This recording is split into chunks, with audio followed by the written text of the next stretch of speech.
안녕하세요. 저는 이정숙이라고 합니다. 정말 어처구니 없던 제 이야기 좀 들어주세요. 세상이 무너진다는 말을 사람들은 참 쉽게 하는 것 같아요.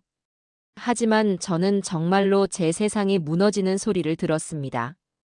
쿵 하는 둔탁한 굉음과 함께 발을 딛고 있던 땅이 통째로 사라지고 칠흑 같은 어둠 속으로 끝없이 추락하는 기분이었죠. 의사의 마지막 선고가 귓가를 스치던 그 순간 제 세상은 그렇게 소멸했습니다. 제 아들, 제 하나뿐인 아들 민우가 갔습니다. 텅 빈 장례식장, 국화꽃 향보다 더 진하게 배어나오는 소독약 냄새가 코를 찔렀어요.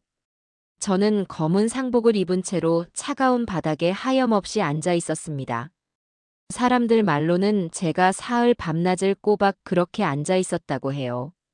하지만 제 기억 속 시간은 민우가 떠난 그 순간에 멈춰버려서 얼마나 시간이 흘렀는지 도무지 알 수가 없었습니다. 눈앞에 놓인 아들의 영정사진. 활짝 웃고 있는 그 얼굴을 보고 있자니 저 사진을 찍던 날의 기억이 어제 일처럼 선명하게 떠올랐습니다. 엄마, 나 어때? 좀 어색한가? 몇 해 전 동네 사진관 앞에서 양복을 빌려 입고는 쑥스럽다는 듯 머리를 긁적이던 아들의 모습. 험한 일만 하느라 변변한 정장 한 벌 없던 아들이었어요. 그런 아들에게 제가 억지로 등을 떠밀어 찍게 한 사진이었습니다. 언젠가 좋은 날 쓸 일이 있을 거라고. 그런데 그 좋은 날이 아니라 이렇게 가장 끔찍한 날에 쓰이게 될 줄이야. 어느 부모가 자식의 영정사진을 제 손으로 고를 거라고 상상이나 하겠어요. 차라리 내가 먼저 갔어야 했는데. 이 모진 목숨은 왜 이리도 질긴지. 수천 번, 수만 번을 되뇌어도 달라지는 것은 없었습니다. 민우는 제게 아들이자 세상의 전부였습니다. 27의 남편을 먼저 보내고 홀로 국밥집을 하며 악착같이 키운 자식이었죠. 어릴 때부터 속 한 번 썩인 적 없이 착하고 성실하게 자라주었어요. 남들은 아들 키워봐야 다 소용없다고들 했지만 우리 민우는 달랐습니다. 굳은 일은 도맡아 하고 돈을 벌면 제 내복부터 사오던 살가운 아들이었죠. 그런 아들이 25에 결혼을 하겠다며 한 여자를 데려왔을 때 저는 세상을 다 가진 것처럼 기뻤습니다. 이제 우리 아들도 남들처럼 가정을 꾸리고 행복하게 살겠구나 싶었거든요. 하지만 그 행복은 너무나도 짧았습니다. 며느리라는 여자는 겉만 번지르르 했지 속은 허영과 이기심으로 가득 찬 인간이었어요. 민우가 벌어오는 돈으로는 성에 차지 않는다며 매일같이 바가지를 긁었고 급기야는 갓난아기였던 제 손녀보람이를 내팽개치고 웬 남자와 눈이 맞아 야반도주를 해버렸습니다. 그것도 모자라 민우의 이름으로 된 빚까지 잔뜩 남겨두고서요. 그날 이후 제 아들의 웃음소리를 듣기가 힘들어졌습니다. 아들은 낮에는 공사장에서 일하고 밤에는 대리운전을 하며 빚을 갚아 나갔습니다. 어린 딸을 혼자 키우며 겪었을 고통을 저는 옆에서 지켜보는 것 말고는 해줄 수 있는 게 없었어요. 그렇게 20년이 흘렀습니다. 이제 빚도 다 갚고 손녀 보람이도 20살 어엿한 아가씨로 자라주었죠. 민우는 얼마 전부터 제 국밥집 일을 도우며 엄마, 이제 우리 고생 끝났어. 내가 앞으로 호강시켜 줄게라고 입버릇처럼 말하곤 했습니다. 이제 정말 행복해질 일만 남았다고, 우리 세 식구 웃을 일만 남았다고 믿었는데. 하늘도 무심하시지 그 행복을 눈앞에 두고 아들을 쉬어가셨습니다. 새벽에 가게 일을 돕고 오토바이를 타고 퇴근하던 길에 음주운전 차량에 치여 그 자리에서 즉사했다는 연락을 받았을 때 저는 정말이지 아무 생각도 나지 않았습니다. 발인을 하루 앞둔 날이었습니다. 조문객들의 발길도 뜸해진 늦은 오후, 저는 여전히 영정사진 앞에서 넋을 놓고 있었어요. 곁에서 손녀 보람이가 제 어깨를 주무르며 할머니, 뭐라도 좀 드세요. 이러다 할머니까지 쓰러지셔라며 울먹였지만 목구멍으로 무언가를 넘긴다는 것 자체가 죄를 짓는 것 같았습니다. 바로 그때였어요. 장례식장 문이 끼익 소리를 내며 열렸습니다. 모두의 시선이 문 쪽으로 향했죠. 문을 열고 들어선 건 이 비통한 공간과는 전혀 어울리지 않는 행색의 여자였습니다. 머리부터 발끝까지 값비싼 옷으로 치장하고 얼굴에는 슬픔이라고는 한 점도 찾아볼 수 없는 짙은 화장을 하고 있었죠. 손에는 명품으로 보이는 가방을 들고 또각거리는 구두 소리를 내며 안으로 들어섰습니다. 저는 그 여자의 얼굴을 본 순간 숨이 멎는 것 같았습니다. 20년이라는 세월이 흘렀지만 단번에 알아볼 수 있었어요. 제 아들의 인생을 망가뜨리고 제 손녀를 버리고 떠난 전 며느리 신태미였습니다. 그 여자는 주변을 한번 쓱 훑어보더니 마치 무대에 오르는 배우처럼 당당하게 영정사진 앞으로 걸어왔습니다. 그리고는 손에 들고 있던 국화 한 송이를 제단 위에 던지듯 아무렇게나 올려놓았어요. 조문은 그게 끝이었습니다. 슬퍼하는 기색은커녕 지루하다는 표정으로 하품까지 작게 하더군요. 그러고는 곧장 제게로 다가왔습니다. 그 뻔뻔한 얼굴을 마주하는 순간 제 온몸의 피가 거꾸로 솟는 것 같았어요. 어머니, 오랜만이에요. 그동안 잘 지내셨나 봐요. 그 여자의 입에서 나온 첫 마디였습니다. 제 속이 부글부글 끓어올랐지만 아들의 마지막 가는 길을 망치고 싶지 않아 가까스로 이성을 붙들었습니다. 네가 여길 어디라고 와? 당장 나가지 못해? 제 목소리는 얼음장처럼 차갑게 갈라져 나왔습니다. 하지만 신태미는 눈 하나 깜짝하지 않았어요. 오히려 입가에 비웃음 같은 미소를 머금고는 제 앞에 더욱 가까이 다가섰습니다. 그리고는 제 귀에 대고 속삭이듯 말했죠. 그 목소리는 제 평생 잊지 못할 겁니다. 어머니, 서류상으론 아직 우리 부부인 거 아시죠? 저는 제 귀를 의심했습니다. 지금 이 상황에 서류라니, 부부라니. 대체 무슨 말을 하려는 건지 이해할 수가 없었어요. 무슨 헛소리야. 아이고, 어머니도 참. 민우 씨가 죽었는데 그럼 당연히 사망보험금이 나오잖아요. 법적으로 그 돈의 상속인은 배우자인 저 신태미고요. 그러니까 사망보험금 주시죠. 그 말을 내뱉으며 그 여자는 제 앞으로 손바닥을 쫙 펼쳐 보였습니다. 돈을 달라는 그 손짓. 그 순간 제 머릿속에서 무언가가 툭 하고 끊어지는 소리가 났습니다. 아들의 죽음 앞에서도 흘리지 않았던 눈물이 그 순간 터져 나올 것 같은 분노와 함께 치밀어 올랐어요. 너 지금 제정신이야? 저도 모르게 고함이 터져 나왔습니다. 장례식장에 남아있던 몇 안 되는 친척들과 보람이가 모두 놀라 저희를 쳐다봤어요.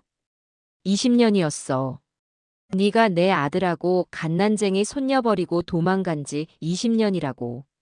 그 긴 시간 동안 살았는지 죽었는지 연락 한 통 없던 인간이 아들 죽었다는 소식은 귀신같이 듣고 돈 냄새 맡고 찾아와.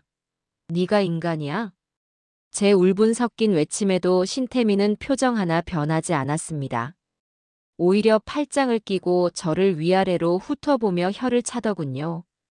어머니, 목소리 좀 낮추시죠. 사람들이 다 보잖아요. 어쨌든 법이 그렇다는데 제가 어쩌겠어요. 민우 씨가 저랑 이혼을 안 해준 걸 누굴 탓하겠어요. 아마 어머니가 아들 옆에 끼고 꽉 잡고 사니까 남자가 숨이 막혀서 이혼할 엄두도 못 낸 거 아니에요? 그 말이 제 가슴에 비수처럼 날아와 박혔습니다. 내 아들이, 내 착한 아들이 어떤 심정으로 그 모진 세월을 버텨냈는데. 저 여자는 그 모든 고통을 제 탓으로 돌리고 있었어요. 그리고 아직 사망 신고도 안 했다면서요? 빨리빨리 처리해야 저도 돈을 받죠. 괜히 소리 지르지 마시고 좋게 좋게 끝내세요. 안 그러면 이 장례식장 아주 난장판이 될 테니까. 아들 마지막 가는 길 시끄러워지는 거 어머니도 원치 않으실 거 아니에요? 협박이었습니다. 아들의 죽음을 볼모로 잡은 더러운 협박이었죠. 저는 그 순간 결심했습니다. 내 아들의 마지막 길을 더럽히는 한이 있더라도 저 짐승 같은 인간을 그냥 둘 수는 없다고.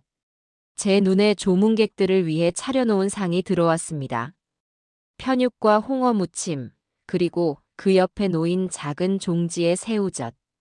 저는 망설이지 않았습니다. 자리에서 벌떡 일어나 그 새우젓 그릇을 집어들었어요. 그리고 저를 향해 뻔뻔하게 웃고 있는 신태미의 얼굴을 향해 그대로 던져버렸습니다. 이 짐승만도 못한 년. 찰박 하는 소리와 함께 짭조름한 새우젓이 그 여자의 비싼 옷과 공들여 화장한 얼굴 위로 골고루 흩뿌려졌습니다. 꺄악! 신태미의 비명소리가 장례식장에 날카롭게 울려 퍼졌습니다. 비릿한 젓갈 냄새가 순식간에 사방으로 퍼져나갔죠. 그녀는 제 얼굴에 이게 무슨 짓이냐며 자기가 누군 줄 알고 이러냐며 악을 썼습니다. 내 아들 장례식장에서 그 더러운 입 함부로 놀리지 마. 돈? 그래, 네가 원하는 게 돈이라면 내가 주마. 하지만 내 아들의 목숨값은 단 1원도 줄 수 없어. 당장 여기서 꺼져. 저는 이성을 잃고 소리쳤습니다. 친척들이 달려와 저를 말리고 보람이는 제 뒤에서 울음을 터뜨렸습니다. 새우젓으로 범벅이 된 신태미는 분이 안 풀리는지 바닥에 주저앉아 고래고래 소리를 질렀어요. 장례식장은 순식간에 아수라장이 되었습니다. 하지만 저는 조금도 후회하지 않았습니다. 오히려 속이 다 후련했어요. 이것은 시작일 뿐이었습니다. 내 아들의 억울한 삶과 고통을 저 악마 같은 여자에게 반드시 갚아줄 겁니다. 내 모든 것을 걸어서라도 말이죠. 비릿한 새우젓 냄새가 소독약 냄새와 뒤섞여 장례식장을 채웠습니다. 그 지독한 악취의 한가운데 신태미는 하얀 블라우스와 얼굴에 온통 젓갈을 뒤집어 쓴 채 바닥에 주저앉아 있었어요.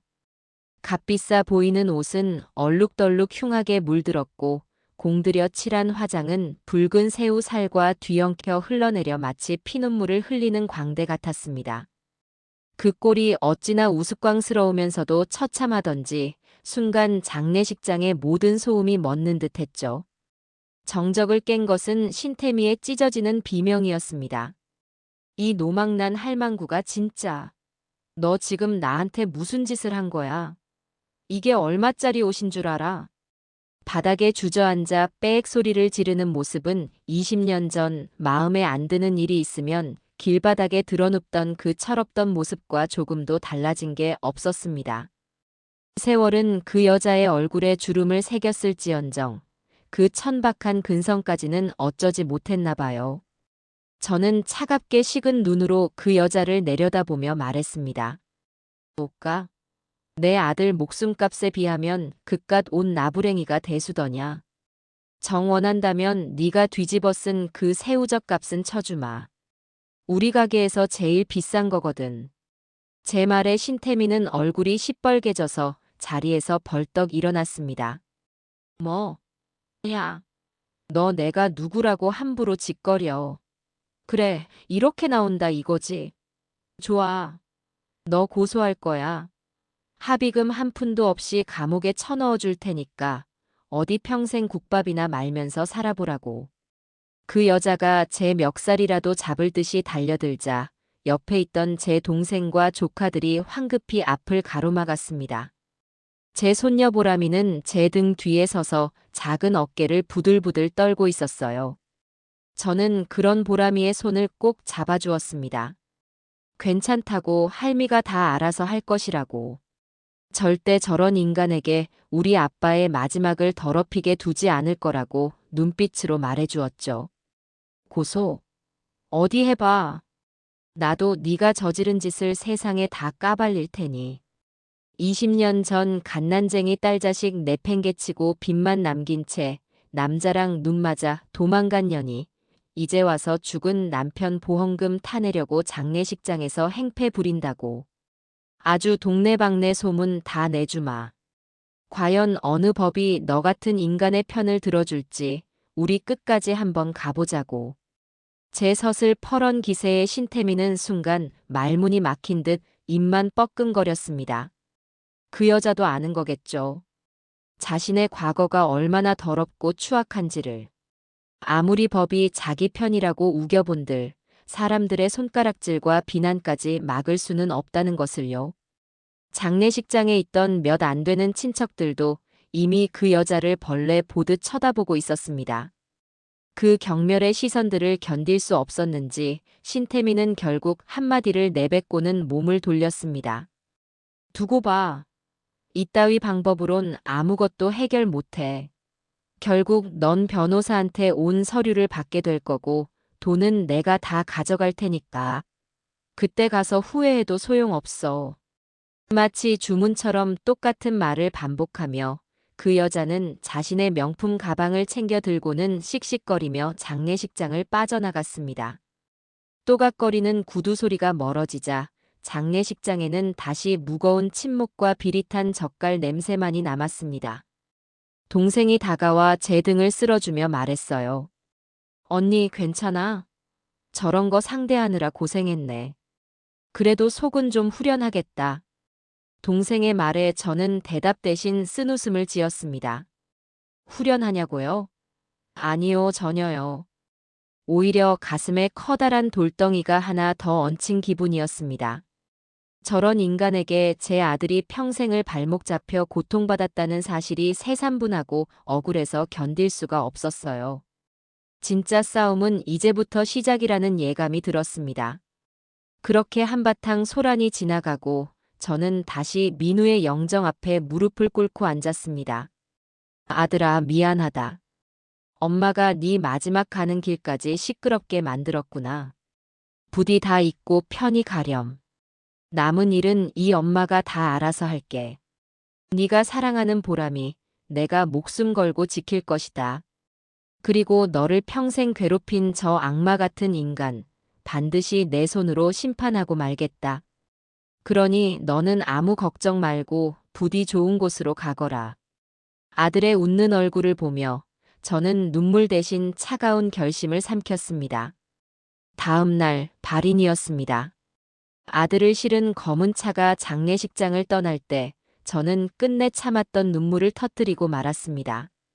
차가운 땅 속에 제 아들을, 제 세상을 묻어야 한다는 사실을 도저히 받아들일 수가 없었어요. 보람이가 제 옆에서 함께 울며 저를 부축해주지 않았다면 저는 아마 아들의 관을 붙잡고 따라 들어갔을지도 모릅니다. 모든 장례 절차가 끝나고 횡한 집으로 돌아오니 비로소 아들의 부재가 현실로 다가왔습니다. 집안 곳곳에 아들의 흔적이 남아 있었어요. 현관에 놓인 낡은 운동화, 아들이 쓰던 밥그릇, 소파 위에 아무렇게나 벗어둔 잠바까지. 마치 금방이라도 엄마 다녀왔습니다 하며 문을 열고 들어올 것만 같아 저는 현관문만 하염없이 바라보았습니다. 하지만 기다리는 아들은 오지 않고 정막만이 제 심장을 파고들었죠. 그날 이후 며칠간 저는 식음을 전폐하고 아들의 방에 틀어박혀 지냈습니다. 아들의 채취가 남은 이불을 끌어안고 목 놓아 울다가 지쳐 잠들기를 반복했어요. 이대로 아들을 따라가고 싶다는 생각뿐이었습니다. 그런 저를 붙잡아준 것은 손녀 보람이었습니다. 할머니, 제발 이러지 마세요. 할머니까지 잘못되면 저는 이제 세상에 정말 혼자 남아요. 아빠도 하늘에서 할머니가 이러시는 거 원치 않으실 거예요. 할머니, 저를 봐서라도 제발 기운 내세요. 네. 눈물 범벅이 된 얼굴로 제게 애원하는 손녀를 보니 정신이 번쩍 들었습니다. 맞아요. 저에게는 아직 지켜야 할 보람이가 있었습니다. 내 아들이 목숨처럼 사랑했던 유일한 혈육. 저 가여운 것을 내버려 두고 제가 무너질 수는 없었죠. 그리고 아직 끝내지 않은 일이 있었습니다. 아들의 명예를 더럽히고 그의 마지막 유산까지 탐내는 그 여자와의 전쟁을 이제 막 시작해야 했습니다. 저는 보람이의 눈물을 닦아주며 제 눈물도 함께 닦아냈습니다. 그리고 결심했어요. 더 이상 울지 않겠다고. 슬픔은 가슴 깊이 묻어두고 독해지기로 했습니다. 내 아들과 내 손녀를 위해서 저는 이제 어미가 아니라 싸움닭이 되어야 했습니다. 아들이 떠난 지 일주일이 지났습니다. 저는 억지로 몸을 일으켜 다시 국밥집 문을 열었어요. 슬픔에 잠겨 있을 수만은 없었습니다. 당장 저와 보람이의 생계가 걸린 문제이기도 했고, 무엇보다 신태미와의 싸움을 위해서는 돈이 필요했으니까요. 가게 문을 열자 단골 손님들이 약속이나 한 듯이 찾아와 저를 위로해 주었습니다. 사장님 힘내세요. 민우, 참 착하고 좋은 청년이었는데 하늘도 무심하시지. 이럴 때일수록 잘 챙겨 드셔야 해요. 이거 드시고 기운 내세요. 이웃들의 따뜻한 말 한마디에 꽁꽁 얼어붙었던 마음이 조금은 녹아내리는 것 같았습니다. 저는 찾아와주는 손님들에게 고맙다는 인사를 하며 묵묵히 국밥을 말았어요. 하지만 마음 한구석은 늘 불안했습니다. 신태미가 장례식장에서 마지막으로 내뱉었던 말이 계속 귓가에 맴돌았거든요. 결국 넌 변호사한테 온 서류를 받게 될 거야. 그 말은 단순한 협박이 아닐 거라는 불길한 예감이 들었습니다. 그리고 그 예감은 틀리지 않았습니다. 가게 일을 마치고 파김치가 되어 집으로 돌아온 어느 날 우편함에 낯선 등기우편물이 꽂혀 있었습니다. 발신인은 법무법인 정이라는 처음 들어보는 곳이었죠. 심장이 쿵 하고 내려앉았습니다. 올 것이 왔구나. 저는 떨리는 손으로 우편물을 뜯었습니다. 안에는 내용 증명이라는 제목의 서류가 들어 있었어요. 내용은 간결하고 차가웠습니다. 귀하의 아들 고 양민우 씨의 사망보험금 및 기타 모든 유산의 법적 상속인은 배우자인 의뢰인 신태미 씨에게 있음을 고지합니다. 조속한 시일 내에 상속 재산에 대한 권리 이전을 이행하지 않을 시 민형사상의 모든 법적 조치를 취할 것임을 알려드립니다. 종이 몇 장에 불과한 서류였지만 그 무게는 천근만근처럼 무겁게 저를 짓눌렀습니다. 눈앞이 캄캄해졌어요. 정말 법이라는 게 저런 파렴치한 인간의 편을 들어준단 말인가. 20년간 부모와 자식의 의무를 내팽개친 사람에게 죽은 사람의 목숨값을 주라고 하는 게 과연 옳은 일인가. 저는 밤새 그 서류를 손에 쥐고 뜬 눈으로 밤을 새웠습니다. 다음 날 저는 가게 단골 손님 중에 변호사 사무실에서 일하는 분이 있다는 사실을 떠올리고 아침 일찍 그분에게 연락을 드렸습니다. 자초지종을 들은 그분은 안타까워하며 자신이 아는 변호사님을 소개해주겠다고 했어요. 실력도 좋고 무엇보다 마음이 따뜻한 분이라며 저를 안심시켰습니다. 저는 지푸라기라도 잡는 심정으로 그 변호사 사무실을 찾아갔습니다. 사무실은 크고 화려하지는 않았지만 가지런히 정돈된 책들과 서류들에서 연륜과 성실함이 느껴졌어요. 저를 맞이한 박 변호사는 50대 중반의 인상 좋은 남성이었습니다. 그는 제게 따뜻한 차를 한 잔 건네며 천천히 이야기해보라고 말해주었어요. 저는 박 변호사 앞에서 그동안 있었던 모든 일을 털어놓았습니다. 민우의 결혼 생활부터 신태미의 야반도주, 그리고 장례식장에서 벌어진 일까지. 제 이야기를 듣는 내내 박 변호사는 무거운 표정으로 고개를 끄덕였습니다. 이야기를 마친 제가 내용 증명 서류를 내밀자 박 변호사는 안경을 고쳐 쓰고 서류를 꼼꼼히 읽어 내려갔습니다. 한참 동안 서류를 보던 그의 입에서 깊은 한숨이 흘러나왔어요. 어머님, 정말 안타깝고 분통 터지는 상황이라는 점 100번 이해합니다. 하지만 법적으로만 본다면 상황이 어머님께 상당히 불리한 것이 사실입니다. 저는 제 귀를 의심했습니다. 변호사님, 그게 무슨 말씀이세요? 아무리 법이라도 그렇지, 어떻게 그런 인간에게 제 아들 돈을 주라고 할 수가 있나요? 어머님, 우리나라 민법상 상속 1순위는 배우자와 직계비속, 즉 자녀입니다. 손녀 따님과 전 며느님이 공동 상속인이 되는 것이죠.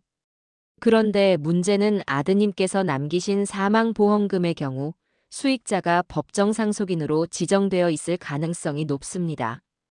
이 경우 이혼 절차를 마무리하지 않으셨기 때문에 서류상 배우자인 전 며느님에게 상속 우선권이 가게 됩니다. 말도 안 돼요. 그 여자는 20년 전에 집을 나갔어요.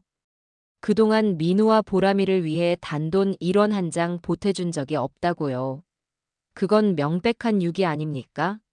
물론입니다. 어머님 말씀처럼 부양의 의무를 현저히 해태한 경우 상속인 결격 사유가 될 수 있다는 특별 조항이 있긴 합니다. 하지만 법원에서 이를 인정받기란 굉장히 까다롭고 어렵습니다. 상대방 측에서는 남편과 시어머니의 강압에 못 이겨 어쩔 수 없이 집을 나왔지만 마음속으로는 항상 그리워했다고 주장할 겁니다. 그리고 그 주장을 뒤집을 수 있는 명백한 증거를 저희 쪽에서 제시해야만 해요. 박 변호사의 냉정한 설명에 저는 눈앞이 아찔해졌습니다. 마음속으로 그리워했다고요? 다른 남자와 희희낙낙하며 해외여행을 다니던 사진이라도 들이밀어야 그 거짓말을 증명할 수 있단 말인가. 게다가 재판으로 가게 되면 판사는 아마 이 점을 가장 먼저 물을 겁니다.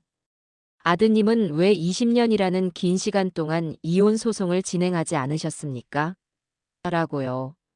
아드님께서 이혼을 원치 않으셨다고 판단된다면 그 관계를 유지할 의사가 있었다고 해석될 여지가 있습니다. 이 점이 우리에게 가장 불리하게 작용할 수 있는 부분입니다. 망치로 머리를 한 대 얻어맞은 기분이었습니다. 왜 민우가 이혼을 하지 않았는지 저는 그 이유를 어렴풋이 짐작하고 있었습니다. 하지만 그 아들의 깊은 속내를 차가운 법정에서 어떻게 증명할 수 있을까요? 저는 힘없이 의자에 주저앉았습니다. 이길 수 없는 싸움인가? 결국 내 아들의 목숨값을 저 악마 같은 여자의 손에 쥐어주어야만 하는 건가? 절망감이 온몸을 휘감았습니다. 그때 제 어깨 위로 박 변호사의 따뜻한 손이 얹어졌습니다. 어머님, 아직 포기하긴 이릅니다. 어렵고 힘든 싸움이 되겠지만 방법이 전혀 없는 것은 아닙니다. 어머님의 이야기가 모두 사실이라면 분명히 어딘가에 증거가 남아있을 겁니다. 20년 전의 이웃들, 전 며느님이 남긴 빚 때문에 고통받았던 사람들, 그리고 무엇보다 아드님께서 남기신 유품들. 그 안에 분명히 진실의 조각들이 숨어 있을 거예요. 그 조각들을 우리가 함께 찾아 맞추는 겁니다. 박 변호사의 진심 어린 눈을 보는 순간 꺼져가던 제 마음속에 작은 불씨가 다시 피어올랐습니다. 그래, 이대로 무너질 수는 없어.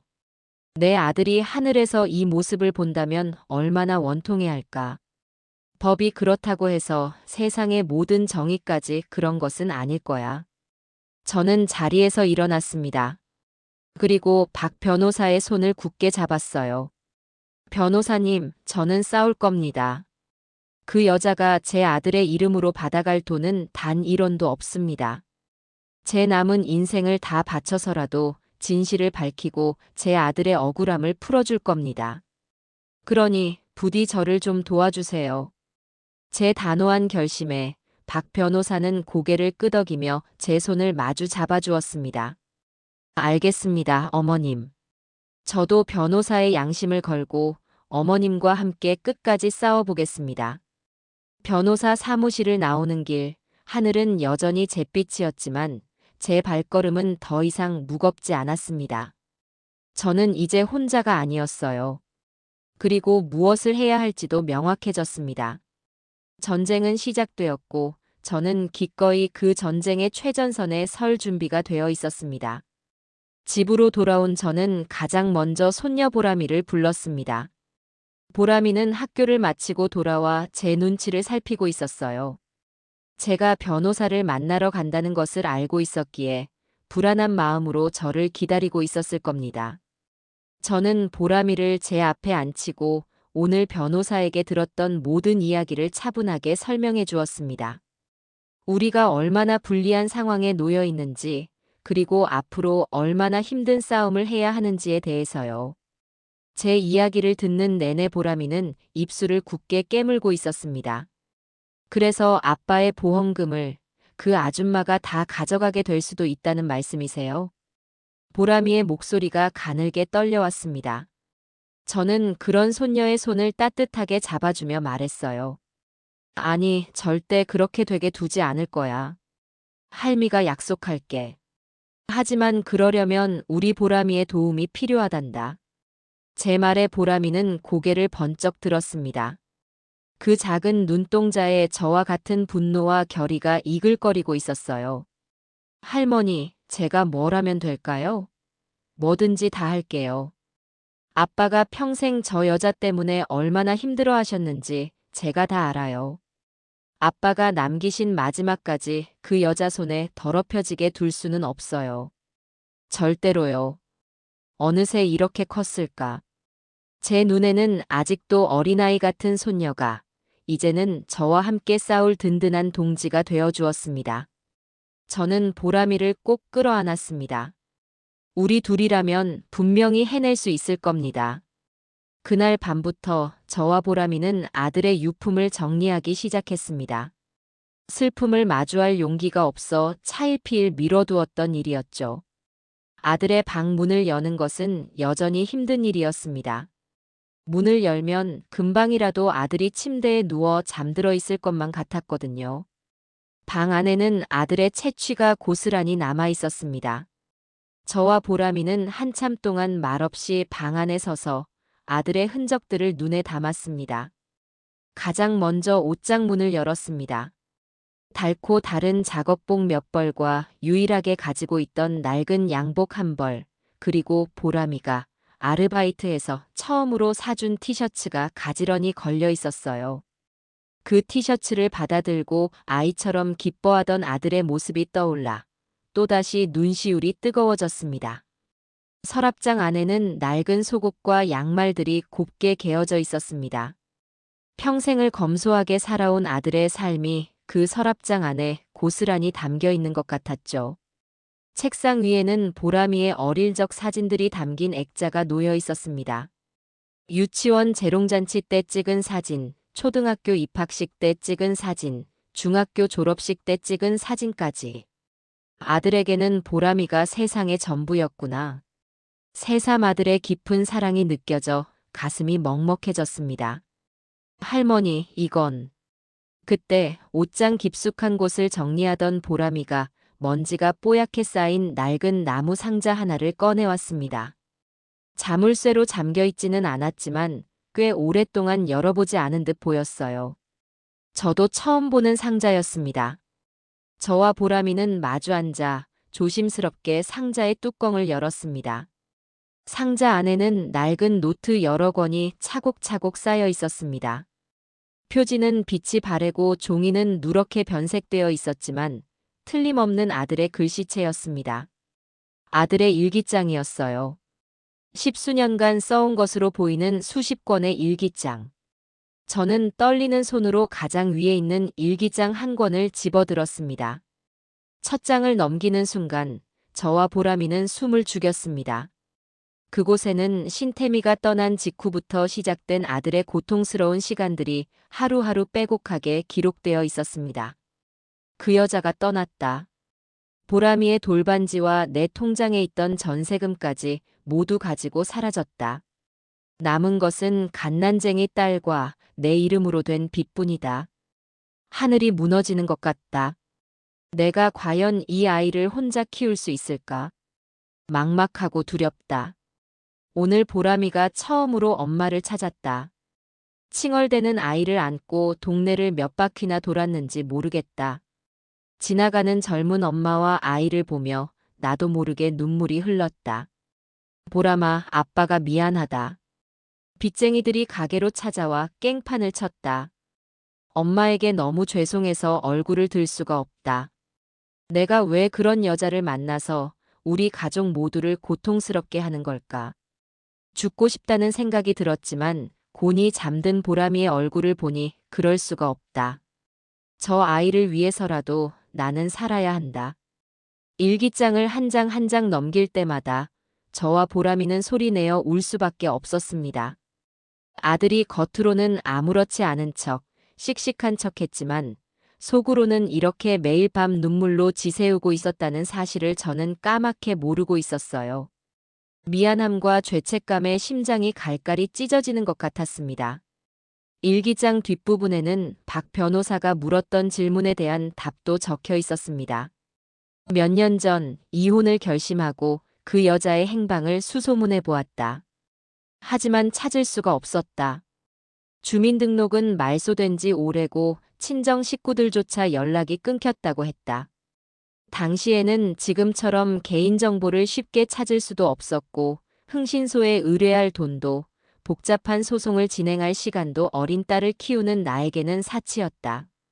하지만 진짜 이유는 따로 있다. 만약 내가 소송을 걸어 그 여자가 다시 우리 앞에 나타나게 된다면 어린 보람이의 인생에 씻을 수 없는 상처를 주게 될 것이다. 차라리 없는 사람으로 사는 것이 내 딸을 지키는 유일한 길이다. 엄마 없는 아이라는 손가락질은 내가 2배, 3배의 사랑으로 막아주면 된다. 그러니 나는 이 멍해를 평생 지고 가기로 했다. 내 딸, 보람이를 위해서.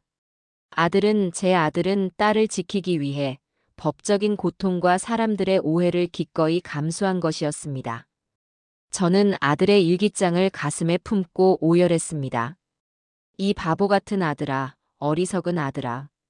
왜 혼자 모든 짐을 짊어지려고 했니? 왜 이 엄마에게는 아무 말도 하지 않았니? 한참을 울던 보람이가 눈물을 닦고 자리에서 일어났습니다. 할머니, 이제 울고만 있을 때가 아니에요. 아빠가 남겨주신 이 일기장이 그 여자와 싸울 가장 강력한 무기예요. 이제 우리가 아빠 대신 싸워서 아빠의 억울함을 풀어드려야 해요. 손녀의 다부진 목소리에 저도 정신을 차렸습니다. 맞아요. 슬퍼하는 것은 나중에 해도 늦지 않습니다. 지금은 이 증거를 가지고 싸워야 할 때였어요. 아들의 일기 속에는 신태미의 악행을 증언해줄 사람들의 이름도 여러 번 등장했습니다.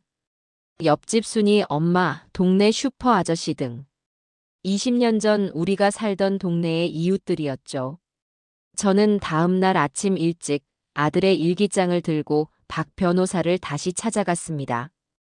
일기장의 내용을 전해 들은 박 변호사는 눈시울을 붉히며 말했어요. 이것 참 아드님, 정말 대단한 분이셨군요. 이 일기장은 재판에서 아주 중요한 증거가 될 겁니다. 아드님께서 이혼을 하지 않은 것이 아니라 못한 이유, 그리고 그 기저에 깔린 깊은 부성애를 증명할 수 있는 결정적인 자료입니다.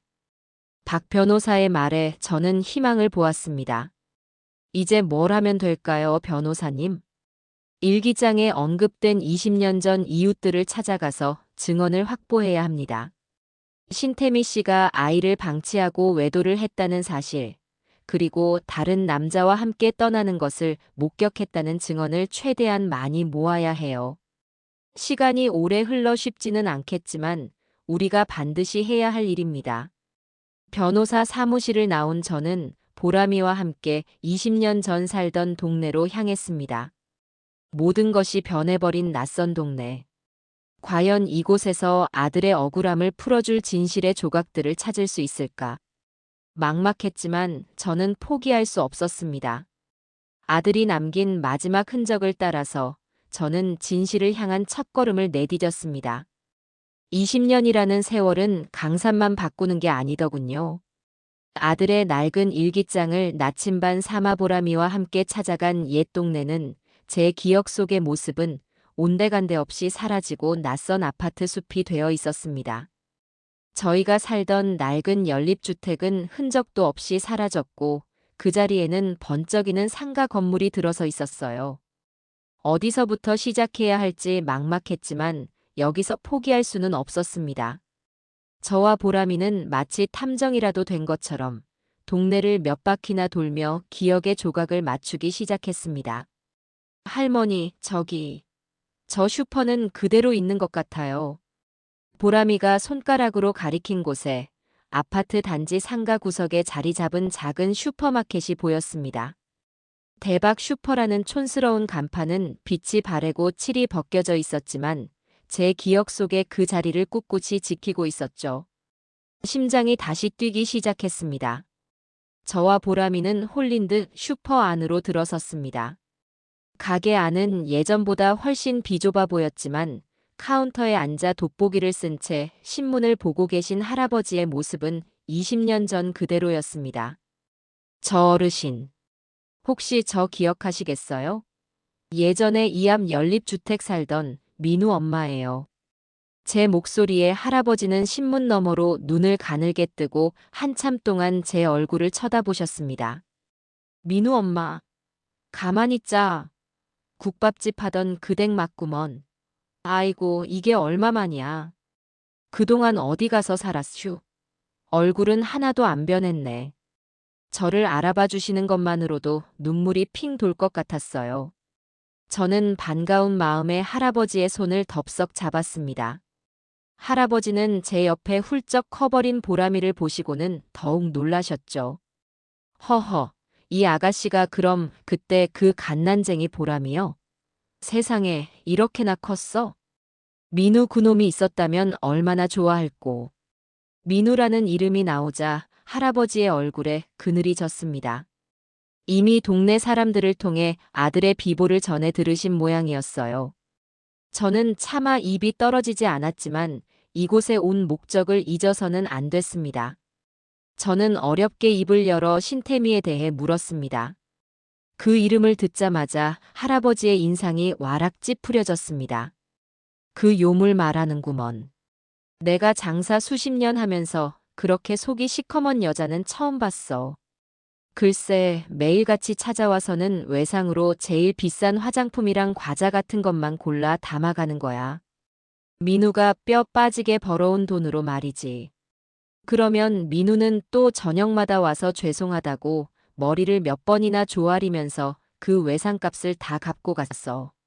내가 속이 터져서 민우야, 네 마누라 단속 좀 해야겠다고 하면 그 착해 빠진 놈은 제가 더 잘 벌면 되죠 하면서 허허 웃기만 했다니까. 할아버지의 증언은 아들의 일기장에 적힌 내용과 정확히 일치했습니다. 혹시 그 여자가 다른 남자랑 있는 걸 보신 적은 없으세요? 제 조심스러운 질문에 할아버지는 무릎을 탁 치셨습니다.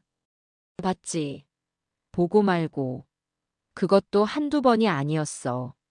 웬 번지르르하게 생긴 놈이 비싼 차를 끌고 와서 동네 어귀에서 기다리면 그 여자가 보람이는 집에 혼자 내버려 두고 콧노래를 부르면서 나가더라고. 내가 하도 기가 막혀서 한 번은 애 엄마가 돼서 밤늦게 어딜 그렇게 싸돌아다니냐고 한마디 했더니 글쎄 나한테 뭐라고 했는 줄 알아? 아저씨가 상관할 일 아니잖아요 하면서 눈을 어찌나 흘기던지. 아주 싹수가 노란 여자였어. 결정적인 증언이었습니다. 저는 혹시 그 남자에 대해 기억나는 게 더 없으신지 여쭈었습니다. 할아버지는 한참 동안 턱을 긁으며 생각에 잠기시더니 중요한 단서를 던져주셨어요. 그놈이 타고 다니던 차가 외제차였는데 뒤에 부동산 컨설팅이라고 조그맣게 쓰여 있었던 것 같아. 그리고 그놈이 늘 최 사장이라고 불렸던 것도 같고. 최 사장, 부동산 컨설팅. 어둠 속에서 한 줄기 빛을 발견한 기분이었습니다. 저는 할아버지께 몇 번이고 고맙다고 인사를 하고 슈퍼를 나섰습니다. 할아버지는 법정에서 증언이 필요하면 언제든 연락하라며 저희 등을 두드려 주셨죠. 그렇게 첫 번째 증인을 확보하고 돌아오는 길, 제 휴대폰이 울렸습니다. 신우이, 그러니까 민우의 고모에게서 온 전화였어요. 평소에 용건 없이는 잘 연락하지 않는 사람이었기에 저는 불안한 마음으로 전화를 받았습니다. 지금 괜찮아? 혹시 무슨 일 있어? 아니요, 별일 없어요. 그런데 왜 그러세요? 아니, 동네 아줌마들한테 이상한 소문이 돌아서. 시집살이를 하도 지독하게 시켜서 민우 엄마가 견디다 못해 집을 나갔는데 이제 와서 며느리 앞으로 나온 보험금까지 가로채려고 한다고. 이게 다 무슨 소리야? 신우이의 말을 듣는 순간 온몸의 피가 차갑게 식었습니다. 신태미의 반격이 시작된 것이었습니다. 그 여자는 저와 보람이가 증거를 모으고 다닌다는 소식을 어떻게 알았는지 뒤에서 이렇게 비열한 방법으로 여론을 조작하고 있었던 거예요. 독한 시어머니 프레임을 씌워 저를 가해자로, 자신을 비련의 여주인공으로 둔갑시키려는 속셈이었죠. 분노에 온몸이 부들부들 떨렸습니다. 그거 다 그 여자가 꾸며낸 소리예요. 절대 믿지 마세요. 알아. 근데 소문이라는 게 참 무섭잖아. 사람들이 자꾸 그런 소리를 하니까 싸움이 쉽지 않겠어. 단단히 마음먹어야 해. 전화를 끊고 나서도 한동안 손의 떨림이 멈추지 않았습니다. 억울하고 분해서 눈물이 쏟아질 것 같았지만 이를 악물고 참았습니다. 지금 울고 있을 때가 아니었어요. 그 여자가 저열하게 나올수록 저는 더더욱 이성적으로 그리고 철저하게 움직여야 했습니다. 집으로 돌아와 박 변호사에게 전화를 걸어 방금 들은 소문과 슈퍼 할아버지에게서 얻은 단서에 대해 모두 이야기했습니다. 제 이야기를 들은 박 변호사는 잠시 생각에 잠기더니 말했습니다. 상대방이 여론전을 시작했군요. 예상했던 바입니다. 하지만 흔들리실 필요 없습니다, 어머님. 법정은 소문으로 판결하는 곳이 아니라 증거로 말하는 곳이니까요. 오히려 우리가 더 서둘러야 한다는 신호로 받아들이면 됩니다.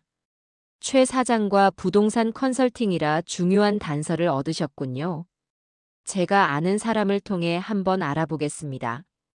20년 전 일이라 쉽지는 않겠지만 분명히 흔적이 남아있을 겁니다. 며칠 뒤 박 변호사로부터 연락이 왔습니다. 그가 수소문한 끝에 신태미와 함께 도망쳤던 최 사장의 행방을 알아냈다는 것이었습니다. 그는 현재 서울 변두리의 한 허름한 고시원에서 살고 있다고 했어요. 사업에 실패하고 노름 빚에 시달리며 초라하게 늙어가고 있다는 말도 덧붙였습니다. 저는 보람이를 집에 두고 혼자서 그가 있다는 고시원을 찾아갔습니다. 좁고 어두운 복도를 지나 박 변호사가 알려준 방문을 두드렸습니다. 한참 뒤에야 문이 빼꼼 열리고 퀭한 눈의 남자가 경계심 가득한 눈으로 저를 쳐다봤습니다. 술과 노름에 찌든 얼굴, 남루한 옷차림. 20년 전 번지르르한 외제차를 끌고 다니던 최 사장의 모습은 어디에도 찾아볼 수 없었죠. 누구세요? 양민우 엄마입니다. 제 말에 남자의 얼굴이 하얗게 질렸습니다. 그는 황급히 문을 닫으려고 했지만 제가 그 틈을 놓치지 않고 문을 밀고 안으로 들어갔습니다. 방 안은 발 디딜 틈도 없이 쓰레기로 가득했고 역한 냄새가 코를 찔렀어요. 최 사장님, 아니 최영철 씨 맞으시죠? 당신이 20년 전 제 며느리 신태미와 함께 도망친 그 남자 맞잖아요. 제 섯을 펄언 추궁에 그는 뒷걸음질 치며 고개를 저었습니다.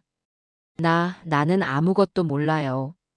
그 여자랑은 오래전에 끝났어. 나한테 와서 뭘 어쩌라는 거요?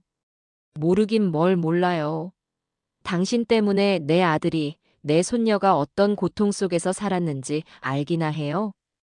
당신도 신태미 그 여자한테 모든 걸 다 뜯기고 이렇게 비참하게 살고 있는 거 아니에요? 그 여자가 어떤 인간인지 당신이 제일 잘 알 거 아니냐고. 제 외침에 남자는 바닥에 주저앉아 머리를 감싸 쥐었습니다. 그의 어깨가 가늘게 떨리고 있었어요. 공포와 분노, 후회가 뒤섞인 감정이겠죠. 저는 그의 앞에 다가가 앉아 목소리를 낮추었습니다. 최영철 씨, 나는 당신을 원망하러 온 게 아니에요. 당신도 그 여자의 피해자라는 거 잘 알아요.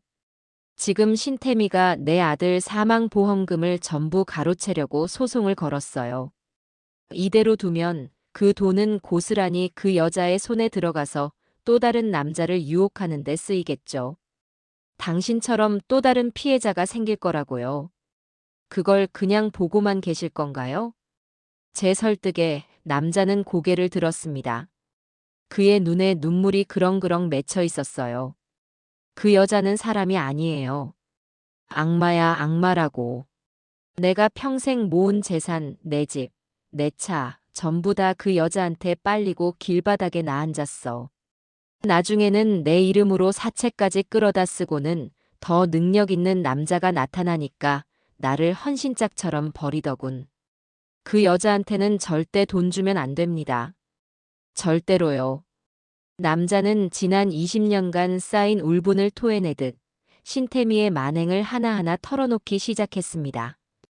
어떻게 자신에게 의도적으로 접근했는지, 어떻게 자신의 재산을 빼돌렸는지, 그리고 얼마나 사치스럽고 방탕한 생활을 했는지. 그의 이야기는 제가 상상했던 것보다 훨씬 더 충격적이고 추악했습니다. 그의 모든 이야기를 듣고 고시원을 나오는 길, 제 마음은 천근만근처럼 무거웠습니다. 하지만 동시에 승리에 대한 확신이 들었어요. 이 남자의 증언만 있다면 신태미의 거짓된 가면을 벗겨낼 수 있을 겁니다. 그날 저녁 지친 몸을 이끌고 집으로 돌아왔을 때 박 변호사로부터 또 한 통의 전화가 걸려왔습니다. 이번에는 그의 목소리가 조금 들떠 있었어요. 어머님, 좋은 소식이 있습니다. 아드님의 서류를 다시 한번 검토하던 중에 중요한 사실을 하나 발견했습니다. 네. 그게 뭔데요, 변호사님? 아드님께서 사망보험금과는 별개로 작은 종신보험을 하나 더 들어놓으셨더군요. 액수는 크지 않지만 중요한 것은 그 보험의 수익자가 법정 상속인이 아니라 손녀 양보람 양의 이름으로 명확하게 지정되어 있다는 겁니다. 그 말을 듣는 순간 저는 저도 모르게 뜨거운 눈물을 흘렸습니다. 아들아, 내 아들아. 너는 마지막 순간까지도 내 딸 보람이만을 생각하고 있었구나. 신태미 같은 인간에게는 단 한 푼도 돌아가지 않도록 내 딸의 미래를 위해 이렇게 마지막 선물까지 준비해 두었구나. 그것은 단순한 보험금이 아니었습니다. 딸을 향한 아들의 깊고 애틋한 사랑이었고, 저와 보람이에게는 절대 이 싸움을 포기하지 말라는 아들의 마지막 응원이었습니다. 저는 수화기를 붙잡고 한참을 울었습니다. 그리고 다짐했습니다. 이 보험금은 아들의 뜻대로 보람이의 미래를 위해 소중히 지켜낼 것이라고. 그리고 저 악마와의 싸움에서 반드시 승리하여 하늘에 있는 내 아들의 눈에 더 이상 피눈물이 흐르지 않게 하리라고 말입니다. 아들이 남긴 작은 종신보험 증서를 손에 쥐자 마치 아들의 따뜻한 손을 잡고 있는 것만 같았습니다. 이 차가운 종이 한 장에 제 아들의 얼마나 깊은 사랑과 고뇌가 담겨 있는지 생각하니 가슴이 미어졌어요. 이것은 저와 보람이에게 싸움을 계속할 수 있는 실질적인 힘이 되어주기도 했지만 그보다 더 큰 것은 정신적인 위안이었습니다. 우리는 혼자가 아니었어요. 아들이 하늘에서 우리를 지켜보고 응원하고 있다는 확신이 들었습니다. 며칠 뒤 저는 최영철 씨에게서 얻은 증언과 아들의 보험 증서를 가지고 보람이와 함께 박 변호사의 사무실을 찾아갔습니다. 우리의 이야기를 모두 들은 박 변호사는 깊은 감동과 함께 냉철한 분석을 덧붙이는 것을 잊지 않았습니다.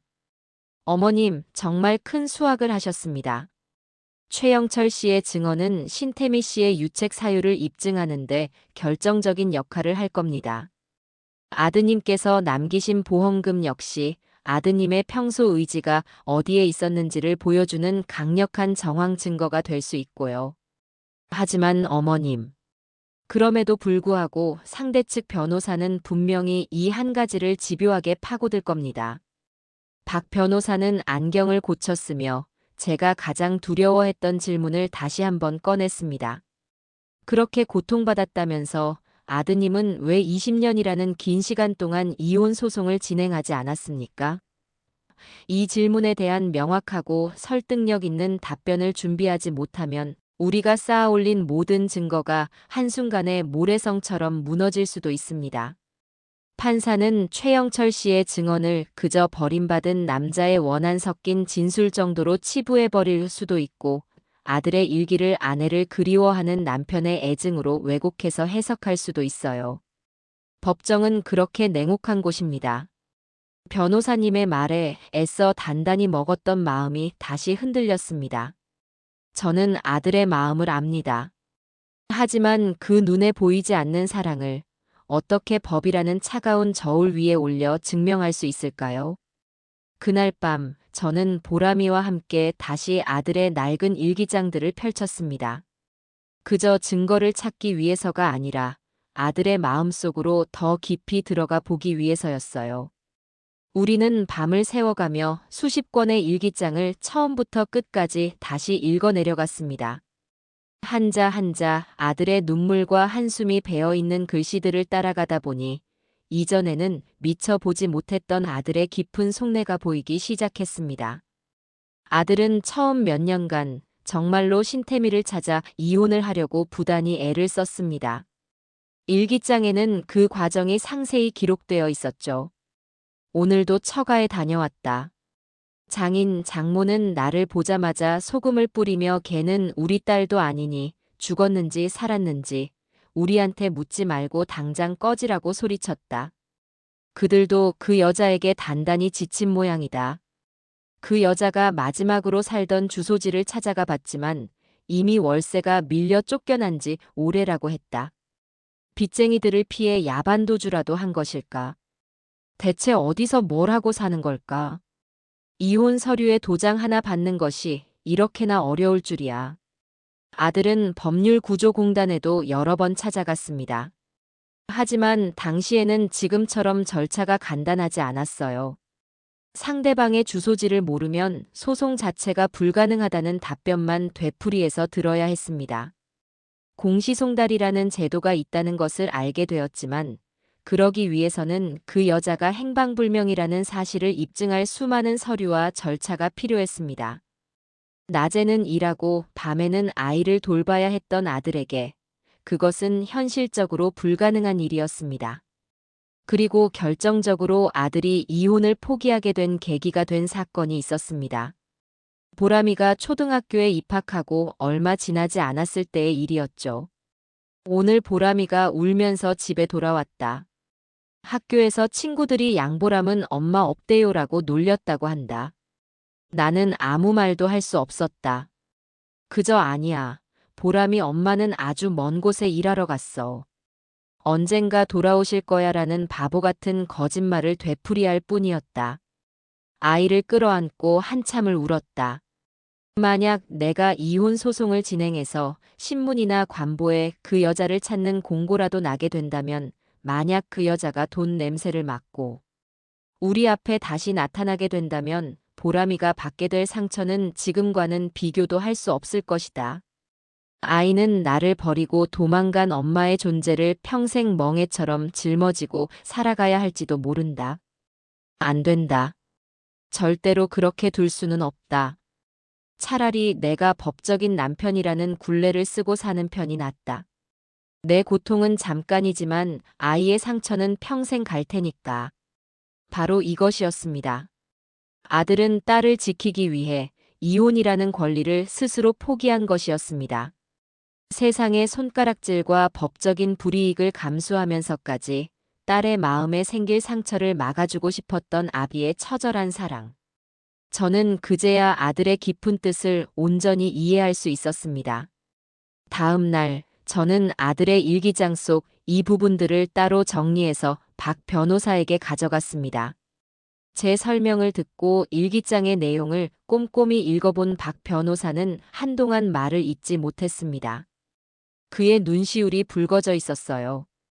어머님, 제가 변호사 생활 수십 년 하면서 이렇게나 절절한 부성애는 처음 봅니다. 이것은 단순한 일기가 아니라 한 아버지가 딸을 위해 쓴 위대한 사랑의 기록입니다. 이길 수 있습니다, 어머님. 우리는 이 재판에서 반드시 이길 겁니다. 제가 그렇게 만들겠습니다. 박 변호사는 이 일기장의 내용을 법정에서 어떻게 효과적으로 전달할지에 대한 전략을 세우기 시작했습니다. 이것은 변명이 아니라 아들의 인격을 증명하고 신태미의 주장을 정면으로 반박할 가장 강력한 무기가 될 것이라고 확신했죠. 그렇게 저희가 재판 준비에 박차를 가하고 있을 무렵 신태미 측에서도 움직임이 있었습니다. 법원으로부터 정식으로 소장 부본과 재판 기일 통지서가 날아온 것입니다. 그리고 며칠 뒤 신태미의 변호사로부터 내용 증명이 하나 더 도착했습니다. 이번에는 합의 제안서라는 제목이 붙어 있었어요. 내용은 기가 막혔습니다. 전체 보험금의 10%에 해당하는 금액을 도의적인 차원에서 지급할 테니 소송을 취하하고 깨끗하게 물러나라는 것이었습니다. 마치 큰 자비를 베푸는 듯한 오만한 태도였죠. 편지 말미에는 더 이상 무의미한 싸움을 계속하여 고인의 명예를 더럽히지 말고 현명한 판단을 내리시길 바란다는 협박성 문구까지 적혀 있었습니다. 그 편지를 읽는 순간 저는 분노를 넘어 실소마저 터져 나왔습니다. 고인의 명예를 더럽히는 게 대체 누구인데? 저는 당장 박 변호사에게 전화를 걸었습니다. 변호사님, 답장 보낼 필요도 없습니다. 아니, 이렇게 보내주세요. 단 1원도 받을 생각 없으니 그 더러운 돈으로 당신들 변호사 수임료나 보태 쓰라고요. 우리는 법정에서 만날 겁니다. 제 단호한 태도에 박 변호사는 오히려 잘 됐다는 듯 웃었습니다. 상대가 이렇게 오만하게 나온다는 것은 그만큼 자신들의 주장에 자신이 없다는 반증일 수도 있다는 것이었죠. 하지만 모든 일이 순조롭게만 풀리는 것은 아니었습니다. 재판을 며칠 앞둔 어느 날 밤, 최영철 씨로부터 다급한 목소리에 전화가 걸려왔습니다. 사장님, 큰일 났습니다. 신템이 그 여자가 어떻게 알았는지 오늘 낮에 험악하게 생긴 남자들을 데리고 제 고시원으로 찾아왔었어요. 당장 사장님하고 무슨 얘기를 했는지 불지 않으면 가만두지 않겠다고 협박하는데 정말 죽는 줄 알았습니다. 저 아무래도 법정의 증인으로 못 나갈 것 같습니다. 저도 제 목숨은 부지해야죠. 정말 죄송합니다. 전화를 끊고 나서 저는 망연자실했습니다. 가장 중요한 증인이 신태미의 비열한 협박에 넘어간 것입니다. 재판은 코앞으로 다가왔는데 가장 강력한 무기 하나를 잃어버린 셈이었습니다. 과연 이 위기를 어떻게 헤쳐나가야 할까요? 어둠이 짙게 깔린 창밖을 보며 저는 다시 한번 입술을 깨물어야 했습니다. 저는 밤새 한숨도 잠을 이루지 못했습니다. 가장 믿었던 증인이 등을 돌리자 눈앞이 캄캄해지는 것 같았어요.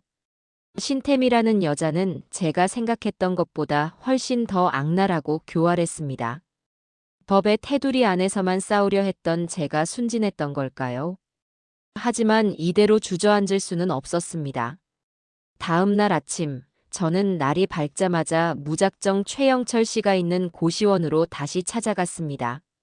문을 두드리자 잔뜩 겁에 질린 그의 얼굴이 나타났습니다. 저를 보자마자 그는 손사래를 치며 문을 닫으려고 했어요. 사장님, 제발 그냥 돌아가세요. 저 정말 아무것도 해드릴 수가 없습니다. 최영철 씨 얘기 좀 해요. 당신을 원망하러 온 게 아니에요. 얼마나 무서웠을지 제가 왜 모르겠어요. 그 여자 그런 짓 하고도 남을 인간이죠. 제 차분한 목소리에 그는 경계를 조금 푸는 듯 했습니다. 저는 닫히려던 문틈으로 몸을 밀어넣고 방 안으로 들어섰습니다. 법정에 나오시라는 말 안 할게요.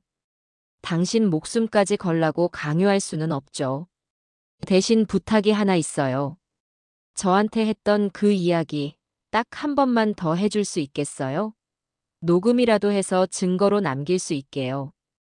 당신이 직접 법정에 서지 않아도 당신의 목소리가 담긴 이 녹음 파일이 신태미의 거짓말을 세상에 알릴 수 있어요. 이건 나를 돕는 일이기도 하지만 당신 자신을 돕는 일이기도 해요. 당신 인생을 망가뜨린 그 여자에게 복수할 수 있는 유일한 기회라고요. 그리고 당신처럼 또 다른 피해자가 나오는 걸 막을 수 있는 일이기도 하고요. 저는 그의 자존심과 양심에 호소했습니다. 한참을 망설이던 최영철 씨는 결국 고개를 끄덕였습니다. 그는 그동안 신태미에게 당했던 모든 수모와 분노를 제 작은 녹음기 안에 남김없이 쏟아냈습니다. 그의 목소리는 때로는 분노로 떨렸고 때로는 억울함에 잠겨 있었습니다. 그 어떤 배우의 연기보다도 더 진실되고 절절한 증언이었죠. 녹음을 마치고 고시원을 나오는 길, 저는 그의 손에 작은 봉투 하나를 쥐어주었습니다. 이걸로 당분간 몸이라도 피할 곳을 알아보세요. 그리고 재판이 끝나면 제가 꼭 다시 찾아뵙겠습니다. 그는 아무 말 없이 고개만 숙였습니다. 저는 그의 눈에서 고마움과 미안함이 뒤섞인 복잡한 감정을 읽을 수 있었습니다. 결정적인 증거를 다시 확보하고 나니 한시름 놓였습니다. 그리고 저에게는 또 다른 든든한 아군이 생겼습니다.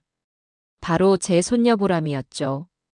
그동안 제가 동분서주하는 모습을 묵묵히 지켜보던 보람이가 어느 날 저와 함께 박 변호사의 사무실을 찾아가 폭탄 선언을 했습니다. 변호사님, 저 재판에서 증언하고 싶어요. 저는 깜짝 놀라 보람이를 말렸습니다. 보람아, 안 된다. 거긴 어른들의 싸움이야. 너까지 나설 필요 없어.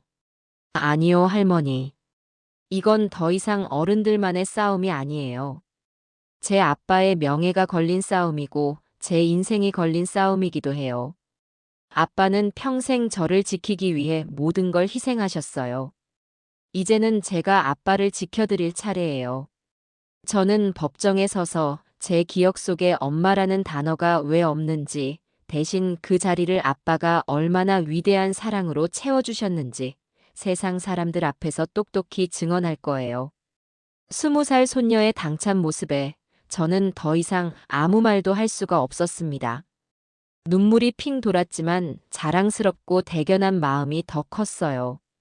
박 변호사 역시 감동한 표정으로 보람이의 손을 잡아주었습니다. 보람 양, 정말 대단하구나. 내 아버지가 하늘에서 아주 자랑스러워 하시겠다. 좋아, 내 용기 있는 증언은 이 재판의 흐름을 바꿀 가장 강력한 무기가 될 거다. 하늘은 스스로 돕는 자를 돕는다고 했던가요? 재판을 며칠 앞두고 정말 예상치 못한 곳에서 연락이 왔습니다. 모르는 번호로 걸려온 전화였는데 자신을 신태미의 옛 친구라고 소개한 한 여성이었습니다. 그녀는 신태미가 퍼뜨린 악의적인 소문을 듣고 양심의 가책을 느껴 전화를 했다고 했어요. 저도 그 언니한테 이용만 당하고 버려졌어요. 처음에는 불쌍한 사람인 줄 알고 도와줬는데 알고 보니 남 등쳐먹는 게 일상인 사람이더라고요. 사장님이랑 아드님이 독해서 쫓겨났다고 동네방네 떠들고 다니는데 정말 기가 막혀서. 제가 그 언니의 실체를 증명할 자료들을 좀 가지고 있어요. 익명으로 보내드릴 테니 재판에서 꼭 이기세요. 며칠 뒤 제 앞으로 의문의 소포가 하나 배달되었습니다. 그 안에는 신태미의 지난 20년간의 행적을 증명하는 사진과 자료들이 가득 들어 있었습니다. 아들을 그리워했다던 그 시간에 여러 남자들과 해외 휴양지에서 찍은 희희낙낙한 사진들. 친구들에게 이번 타겟은 얼마짜리라며 자랑하듯 보낸 메시지 캡처들. 그것들은 신태미의 모든 거짓말을 한 번에 무너뜨릴 수 있는 결정적인 증거들이었습니다. 재판 전날 밤 저와 보람이 그리고 박 변호사는 마지막으로 모여 전략 회의를 했습니다. 이제 우리 손에는 넘칠 만큼의 무기가 쥐어져 있었습니다. 첫째, 아들의 눈물과 사랑이 담긴 수십 권의 일기장. 둘째, 20년 전 이웃들의 생생한 증언. 셋째, 최영철 씨의 분노가 담긴 결정적인 녹취록. 넷째, 신태미의 거짓말을 증명할 익명의 제보 자료들. 그리고 마지막으로 아들의 삶 그 자체였던 손녀 보람이의 용기 있는 증언.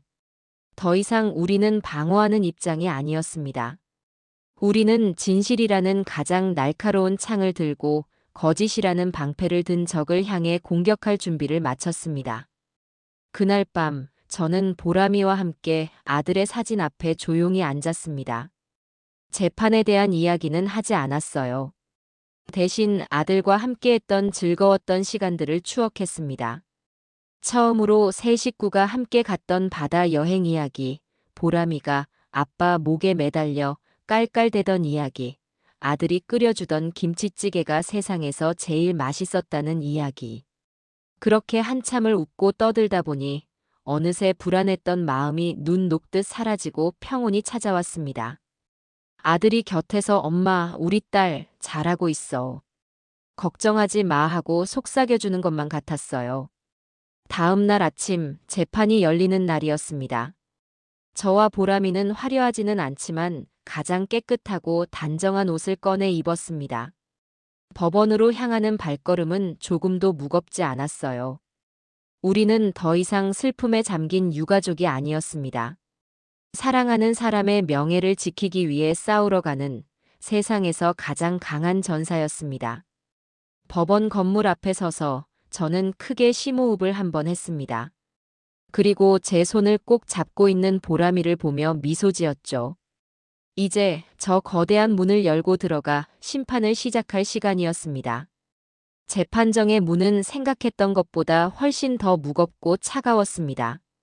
문을 열고 들어서는 순간 높은 천장과 딱딱한 나무 의자, 그리고 정면에 자리한 엄숙한 법대가 저를 압도하는 것 같았어요. 방청석에는 제 동생 내외와 몇몇 친척들이 걱정스러운 얼굴로 앉아 있었고, 반대편에는 신태미 측에서 고용한 듯한 사람들이 앉아 힐끔힐끔 저희를 쳐다보았습니다. 그리고 저만치 앞 피고인석에 신태미가 변호사와 함께 앉아 있었습니다. 그 여자는 저와 눈이 마주치자 오히려 희미한 미소를 지어 보였습니다. 마치 승리를 확신한다는 듯한 그 오만한 태도에 저는 다시 한번 주먹을 꽉 쥐었습니다. 잠시 후 판사가 입정하고 재판이 시작되었습니다. 재판장의 공기는 바늘 하나 떨어지는 소리도 들릴 만큼 팽팽한 긴장감으로 가득 찼어요. 먼저 신태미 측 변호사가 일어나 준비해온 서류들을 바탕으로 신태미의 권리를 주장하기 시작했습니다. 법적으로 하자가 없는 혼인관계, 배우자로서의 정당한 상속 권리. 그는 감정을 배제한 채 오로지 법률 조항만을 무기 삼아 냉정하게 주장을 펼쳐나갔습니다. 그리고 이어서 증인석에는 오늘의 주인공인 신태미가 올랐습니다. 그 여자는 20년 만에 나타났던 장례식장에서의 화려한 모습과는 정반대의 모습으로 나타났습니다. 화장기 없는 수수한 얼굴에 값싸 보이는 검은색 원피스. 머리도 단정하게 묶어 누가 봐도 슬픔에 잠긴 미망인의 모습이었죠.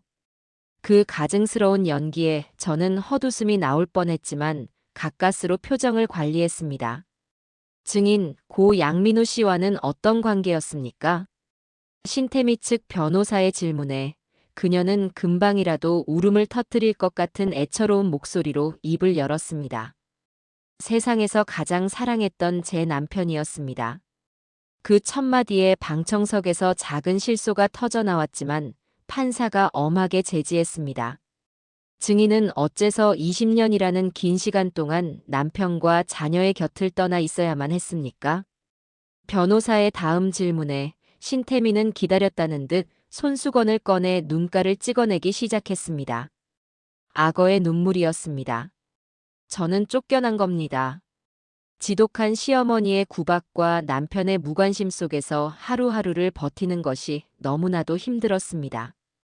제가 낳은 아이조차 마음대로 안아보지 못하게 하는 시어머니 밑에서 저는 점점 말라갔습니다.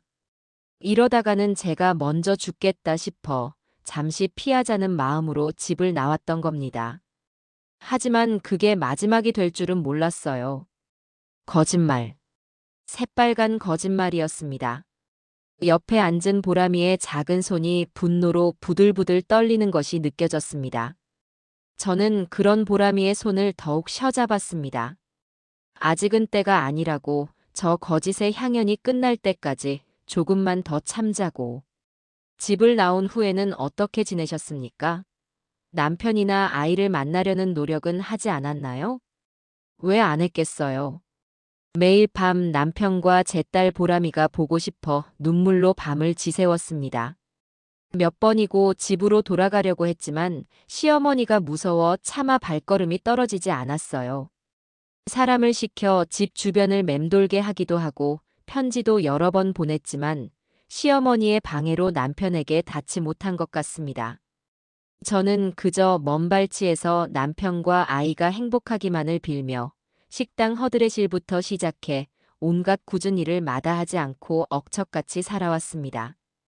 기가 막혀서 말이 나오지 않았습니다. 해외 휴양지에서 남자들과 찍은 사진 속의 모습과 식당 허드렛 일을 하며 억척같이 살았다는 저 여자의 말이 교차되면서 역겨움에 속이 울렁거릴 지경이었어요. 하지만 신태미의 연기는 절정에 달하고 있었습니다. 그러다 남편의 사망 소식을 듣고 저는 세상이 무너지는 것 같았습니다. 마지막 가는 길이라도 배웅해야겠다는 생각에 장례식장을 찾아갔지만 시어머니는 그런 저에게 인간 이하의 모욕을 주며 새우젓을 던지고 온갖 폭언을 퍼부으며 저를 쫓아냈습니다.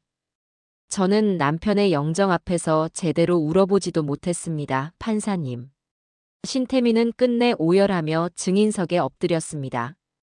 그 처절한 연기에 법정의 분위기가 미묘하게 그녀에게 동정적인 쪽으로 흐르는 것이 느껴졌습니다. 판사 역시 안타까운 표정으로 그녀를 바라보고 있었죠. 저는 그때 깨달았습니다. 진실의 힘을 믿는 것만으로는 부족하다는 것을. 저 악마의 혀는 진실마저 거짓으로 보이게 만드는 교활한 힘을 가지고 있었습니다. 신태미 측의 증인 신문이 끝나고 드디어 우리 측 박 변호사님이 자리에서 일어났습니다. 그는 차분하지만 날카로운 눈빛으로 흐느끼고 있는 신태미를 향해 첫 질문을 던졌습니다. 증인, 참으로 안타까운 사연이군요. 그런데 한 가지 궁금한 점이 있습니다. 그렇게 남편과 아이를 그리워하며 꾸준히 일을 마다하지 않고 사셨다면서 증인의 옷차림이나 행색은 어째서 장례식장에 나타났을 때와 지금이 이렇게나 다른 겁니까? 예상치 못한 질문이었는지 신태미의 울음이 순간 멈칫했습니다. 그건 장례식장에는 예를 갖추기 위해 가지고 있던 옷 중에 가장 좋은 옷을 입고 갔던 것뿐입니다. 아, 그러셨군요. 그럼 증인은 지난 20년간 주로 어떤 일을 하며 생계를 유지하셨습니까? 식당 허드렛일 외에는 또 없으셨나요? 네, 그냥 닥치는 대로 일하며 살았습니다. 신태미의 목소리가 미세하게 떨리기 시작했습니다. 박 변호사는 그런 그녀를 더욱 집요하게 파고들었습니다. 그렇습니까? 하지만 저희가 파악한 바에 따르면 증인의 지난 20년은 닥치는 대로 일한 삶과는 거리가 멀어 보이는군요. 이 사진들에 대해 한번 설명해 주시겠습니까? 박 변호사는 익명의 제보자가 보내온 사진들을 증거 자료로 제출하며 법정 스크린에 그 사진들을 띄웠습니다. 사진 속에는 신태미가 여러 명의 낯선 남자들과 함께 해외의 고급 리조트에서 와인을 마시고 요트 위에서 웃고 있는 모습들이 날짜와 함께 선명하게 찍혀 있었습니다. 방청석이 술렁이기 시작했습니다. 증인, 이 사진 속 여성이 증인 본인 맞습니까? 남편과 아이를 그리워하며 눈물로 밤을 지새우셨다던 바로 그 시간에 필리핀 세부와 태국 푸켓의 리조트에서 아주 행복한 표정을 짓고 계시는군요. 함께 있는 이 남자들은 누구입니까? 식당 동료들인가요? 박 변호사의 조롱 섞인 질문에 신태미의 얼굴이 새하얗게 질렸습니다. 아, 아닙니다. 저건 사업상 만난 바이어들과 어쩔 수 없이 간 출장이었습니다. 아, 출장이셨군요. 어떤 사업을 하셨는데요? 혹시 남성들을 상대로 재산을 갈취하는 사업이라도 하셨습니까? 무슨 말을 그렇게 하세요? 명예훼손으로 고소하겠어요. 신태미는 이성을 잃고 소리쳤습니다. 판사가 엄하게 경고했지만 이미 그녀의 위선적인 가면에는 균열이 가기 시작했습니다. 그녀의 연기에 속아 넘어갈 뻔했던 판사의 눈빛도 차갑게 변해 있었죠. 다음 증인은 이정숙이었습니다. 저는 증인석에 서서 떨리는 가슴을 진정시키고 판사를 정면으로 바라보았습니다. 저는 눈물을 흘리지 않았습니다. 대신 지난 20년간 제 아들이 겪었던 고통과 슬픔을 하루하루 꾹꾹 눌러 담은 아들의 낡은 일기장을 증거로 제출했습니다. 존경하는 재판장님. 저는 저 여자처럼 눈물로 호소하는 법을 모릅니다. 대신 제 아들이 피눈물로 써내려간 진실을 이곳에 가져왔습니다. 저는 아들의 일기장 구절들을 담담하지만 힘있는 목소리로 읽어내려가기 시작했습니다. 신태미가 떠난 날의 절망, 빚더미에 올라앉은 아들의 한숨, 엄마를 찾는 어린 손녀를 보며 찢어졌던 아버지의 마음. 법정 안은 순식간에 숙연해졌습니다.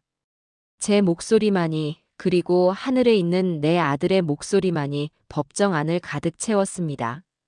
저 여자는 단 한 번도 아들이나 손녀를 찾아오지 않았습니다. 단 한 번도 양육비를 보낸 적이 없습니다.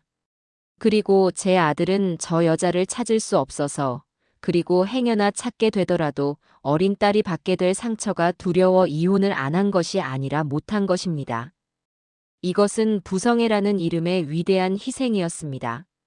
그런데 이제 와서 법적인 권리요? 20년간 아비와 어미의 의무를 내팽개친 자에게 대체 무슨 권리가 있다는 말입니까? 제 증언이 끝나자 법정 안에서는 작은 탄식들이 터져 나왔습니다. 신태미는 고개를 푹 숙인 채 아무 말도 하지 못했습니다. 그리고 마지막으로 제 손녀 보람이가 증인석에 섰습니다. 교복을 입은 작은 아이가 증인석에 서자 모두의 시선이 그 아이에게로 향했습니다. 저는 차마 그 모습을 볼 수가 없어 눈을 질끈 감았습니다. 증인 양보람 양. 증인의 어머니에 대해 기억나는 것이 있습니까? 박 변호사의 질문에 보람이는 고개를 저었습니다. 아니요. 제 기억 속에 엄마라는 단어는 없습니다. 담담한 한마디. 하지만 그 어떤 절규보다도 더 큰 슬픔이 담겨 있었습니다. 하지만 제 인생 모든 곳에 아빠가 있었습니다. 제가 아플 때 밤새 저를 간호해 주신 분도 아빠였고, 운동회 때 다른 아빠들보다 더 열심히 달려주신 분도 아빠였습니다. 세상 사람들은 저를 엄마 없는 아이라고 불렀을지 모르지만 저는 단 한 번도 사랑이 부족하다고 느끼며 자라지 않았습니다. 제 아빠는 세상에서 가장 위대한 아버지이자 가장 완벽한 어머니셨으니까요. 보람이는 눈물을 흘리면서도 또박또박 자신의 이야기를 이어갔습니다. 그리고 마지막으로 고개를 숙이고 있는 신태미를 똑바로 쳐다보며 외쳤습니다. 저기 앉아있는 저 사람은 제 아빠의 목숨값을 받으러 온 사람이 아닙니다. 평생 아빠를 괴롭히고 죽어서까지 아빠의 명예를 더럽히며 아빠의 고통값을 받으러 온 사람입니다. 존경하는 재판장님, 부디 제 아빠의 마지막 자존심을 지켜주세요. 보람이의 외침이 끝났을 때 법정 안은 그야말로 눈물바다가 되었습니다. 방청석 여기저기서 훌쩍이는 소리가 들려왔고 딱딱하기만 하던 판사의 눈가마저 붉게 물들어 있었습니다. 첫 재판은 그렇게 우리의 진심이 모두의 마음을 울리는 가운데 끝이 났습니다. 두 번째 재판 기일이 잡히기까지 약 한 달의 시간이 흘렀습니다. 그동안 신태미 측에서는 저희가 제출한 증거들을 반박하기 위해 안간힘을 쓰는 듯 했지만 이미 기울어진 전세를 뒤집기에는 역부족으로 보였습니다. 오히려 저희에게는 더욱 강력한 무기들이 남아 있었죠. 두 번째 재판이 열리는 날, 법정의 분위기는 첫 재판과는 사뭇 달랐습니다. 신태미는 여전히 피해자인 척 수수한 옷차림으로 나타났지만 그녀를 향한 방청석의 시선은 싸늘하기 그지없었어요. 그날의 첫 번째 증인은 20년 전 동네에서 슈퍼를 운영하셨던 할아버지였습니다. 할아버지는 증인석에 서서 과거 신태미가 얼마나 사치스러웠는지, 그리고 제 아들 민우가 얼마나 성실하고 착한 청년이었는지를 힘주어 증언해 주셨습니다. 내가 똑똑히 봤구먼요. 그 여편 내가 웬 놈의 차를 타고 나가는 걸. 그때마다 어린 것은 집에 혼자 내버려뒀어요. 그 착해 빠진 민우만 불쌍하지. 판사님, 하늘이 무섭지도 않나 저런 사람한테 돈을 주면 안 되는 겁니다. 할아버지의 꾸밈 없는 증언이 끝나자 박 변호사님은 비장의 무기를 꺼내 들었습니다. 바로 최영철 씨의 목소리가 담긴 녹음 파일이었습니다. 존경하는 재판장님, 지금부터 재생할 녹음 파일은 20년 전 증인 신태미 씨와 함께 야반 도주했던 당사자 최영철 씨의 육성 증언입니다. 증인은 신태미 씨의 협박으로 인해 이 자리에 직접 서지는 못했지만 그의 목소리는 그 어떤 증언보다 더 큰 진실의 힘을 가지고 있을 것입니다. 박 변호사님의 말이 끝나자 법정 안에는 최영철 씨의 떨리는 목소리가 울려 퍼지기 시작했습니다. 그 여자는 처음부터 계획적으로 저한테 접근했습니다. 제가 가진 돈을 보고요. 제 모든 재산을 자기 명의로 돌려놓고 나서는 저를 빚더미에 앉히고는 다른 남자를 찾아 떠났습니다. 아이와 남편을 그리워했다고요? 천만에요. 그 여자가 입에 달고 살던 말은 내 인생의 걸림돌은 다 치워버려야 한다는 소리였습니다. 제발 저 악마 같은 여자에게 제2, 제3의 피해자가 생기지 않도록 막아주십시오. 녹취록이 재생되는 동안 신태미는 사색이 된 얼굴로 거짓말이야. 저거 다 거짓말이야. 라고 중얼거렸습니다. 그녀의 변호사 역시 저 녹취록은 불법적으로 얻은 것이라 증거 능력이 없다고 항의했지만 박 변호사님은 최영철 씨의 동의하에 녹음된 합법적인 증거임을 증명하는 서류를 제출하며 차분하게 반박했습니다. 신태미의 거짓말과 탐욕스러운 실체가 만천하에 드러나는 순간이었습니다. 하지만 이것은 시작에 불과했습니다. 박 변호사님은 마지막 쐐기를 받기 위해 익명의 제보자가 보내온 사진과 메시지들을 법정 스크린에 다시 한번 띄웠습니다. 피고는 남편을 그리워하며 꾸준히 일을 했다고 증언했습니다. 하지만 이 자료들을 보시죠. 2015년 8월 필리핀 세부, 2017년 12월 태국 푸켓, 2019년 5월 베트남 다낭.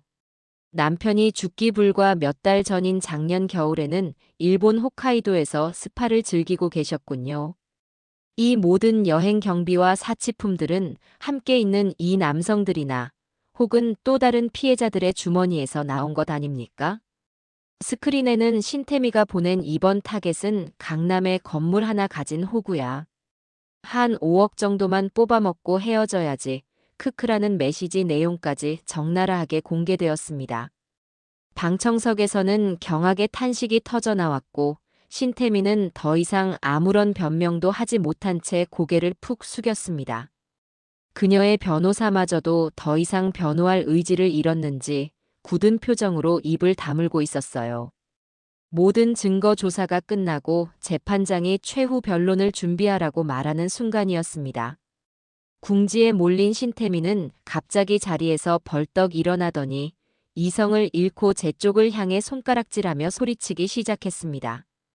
다 너 때문이야. 다 저 독사 같은 시어머니 때문이라고.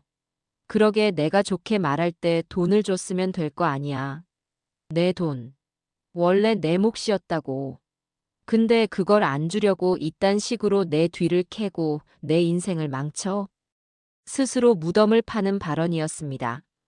원래 내 몫인 돈. 그녀의 입에서 나온 그 한마디는 그녀가 이 재판에 임하는 목적이 오로지 돈이었음을 스스로 자백하는 꼴이었습니다. 남편의 죽음에 대한 슬픔이나 애도는 단 한 점도 찾아볼 수 없는 오직 탐욕만이 가득한 절규였죠.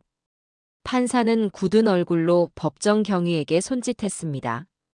법정 소란죄.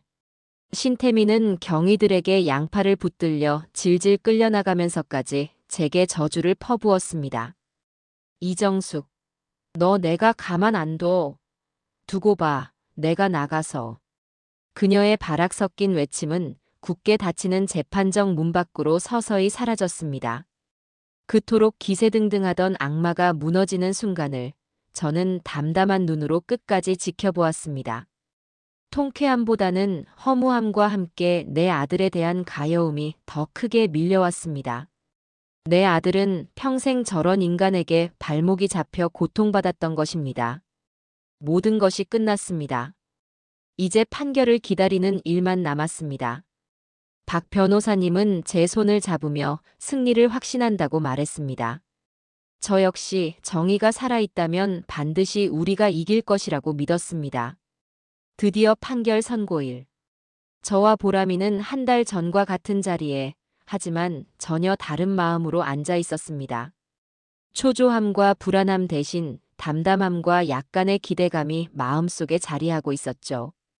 피고 인석에는 구치소에서 바로 온 듯 수의를 입은 신태미가 고개를 푹 숙인 채 앉아 있었습니다. 지난번 법정에서 보았던 오만하고 도끼 서린 모습은 온데간데 없고 모든 것을 포기한 듯한 초라한 모습이었습니다. 재판장이 법정에 들어서고 모두가 자리에서 일어섰다 앉았습니다. 장내는 숨막히는 정적으로 가득 찼어요. 판사는 판결문을 들고 잠시 법정 안을 둘러본 뒤 천천히 입을 열었습니다. 그의 목소리는 낮고 엄숙했습니다. 지금부터 판결을 선고하겠습니다. 저도 모르게 보람이의 손을 꽉 잡았습니다. 원고 신태미의 피고 이정숙, 양보람에 대한 상속 재산분할 청구 소송에 대하여 재판부는 다음과 같이 판결합니다. 판사는 잠시 말을 멈추고 피고인석의 신태미와 저를 번갈아 쳐다보았습니다. 그리고 마침내 마지막 선고를 내렸습니다. 원고의 청구를 모두 기각한다. 그 순간 제 귀를 의심했습니다. 기각. 모두 기각. 우리가 이긴 것이었습니다. 저도 모르게 참았던 숨을 길게 내쉬자 옆에 앉은 보람이가 제 어깨에 기대어 흐느끼기 시작했습니다. 박 변호사님은 제 등을 두드리며 따뜻한 미소를 지어 보였어요. 판사의 판결 이유 설명이 이어졌습니다. 원고 신태미는 혼인 기간 대부분을 가출하여 배우자인고 양민우와 자녀인 양보람에 대한 부양의 의무를 현저히 해태하였음이 인정된다. 또한 피상속인의 장례에 참석하여 슬픔을 표하기는커녕 사망보험금을 요구하며 소란을 피우고 재판 과정에서 수많은 거짓 증언으로 고인의 명예를 심각하게 훼손하였다. 이는 민법 제1004조 상속인 결격 사유 중 피상속인 또는 그 배우자에게 심히 부당한 대우를 한 경우에 명백히 해당한다. 따라서 재판부는 원고 신태미의 상속권을 박탈하는 것이 마땅하다고 판단한다. 판결은 거기서 끝나지 않았습니다. 또한 원고 신태미는 증인으로 출석하여 선서하였음에도 불구하고 재판 과정에서 수많은 허위 사실을 증언하여 사법부의 공정한 판단을 심각하게 저해하였다. 이는 명백한 위증죄에 해당하므로 재판부는 원고를 법정에서 구속하고 검찰에 정식으로 기소할 것을 명령한다. 통쾌한 판결이었습니다. 신태미는 상속권을 박탈당해 단 한 푼도 받을 수 없게 된 것은 물론 위증죄까지 더해져 죗값을 치르게 된 것입니다. 판결이 내려지는 순간 신태미는 바닥에 주저앉아 통곡하기 시작했습니다. 하지만 그 눈물에 동정심을 보내는 사람은 아무도 없었습니다. 법정 경위들이 다가와 그녀를 일으켜 세워 수갑을 채웠습니다. 그녀는 그렇게 자신이 판 무덤 속으로 스스로 걸어 들어갔습니다. 재판이 끝나고 법정을 나오는 길, 하늘은 거짓말처럼 맑고 푸르렀습니다. 동생과 친척들이 다가와 제 손을 잡고 그동안 고생했다며 정말 잘 됐다고 축하해 주었습니다. 박 변호사님은 소송 비용은 받지 않겠다며 오히려 이번 사건을 통해 진정한 정의가 무엇인지 다시 한번 깨닫게 해주어 고맙다고 말했습니다. 저는 모든 분에게 허리 숙여 감사 인사를 전했습니다. 모든 것이 끝난 후 그 주 주말에 저와 보람이는 아들의 유골함을 들고 아들이 평소 좋아했던 강가를 찾았습니다. 시끄럽고 어지러웠던 장례식 대신 우리만의 진짜 장례식을 치러주기 위해서였습니다. 아들, 이제 다 끝났다. 너를 괴롭히던 그 악연도, 너를 둘러쌌던 모든 오해도 다 끝났어. 이제 정말 아무 걱정 말고 훨훨 날아가거라. 가서 내가 좋아하던 낚시도 실컷 하고 못다 한 잠도 편히 자렴. 저는 아들의 육골을 하얀 보자기에 싸서 흐르는 강물에 조심스럽게 뿌려주었습니다. 하얀 뼈가루가 햇살에 반짝이며 강물 속으로 퍼져나가는 모습을 보며 저는 비로소 아들을 편안하게 보내줄 수 있었습니다. 보람이도 제 옆에서 눈물을 흘리면서도 웃는 얼굴로 아빠에게 마지막 인사를 건넸습니다. 아빠, 안녕.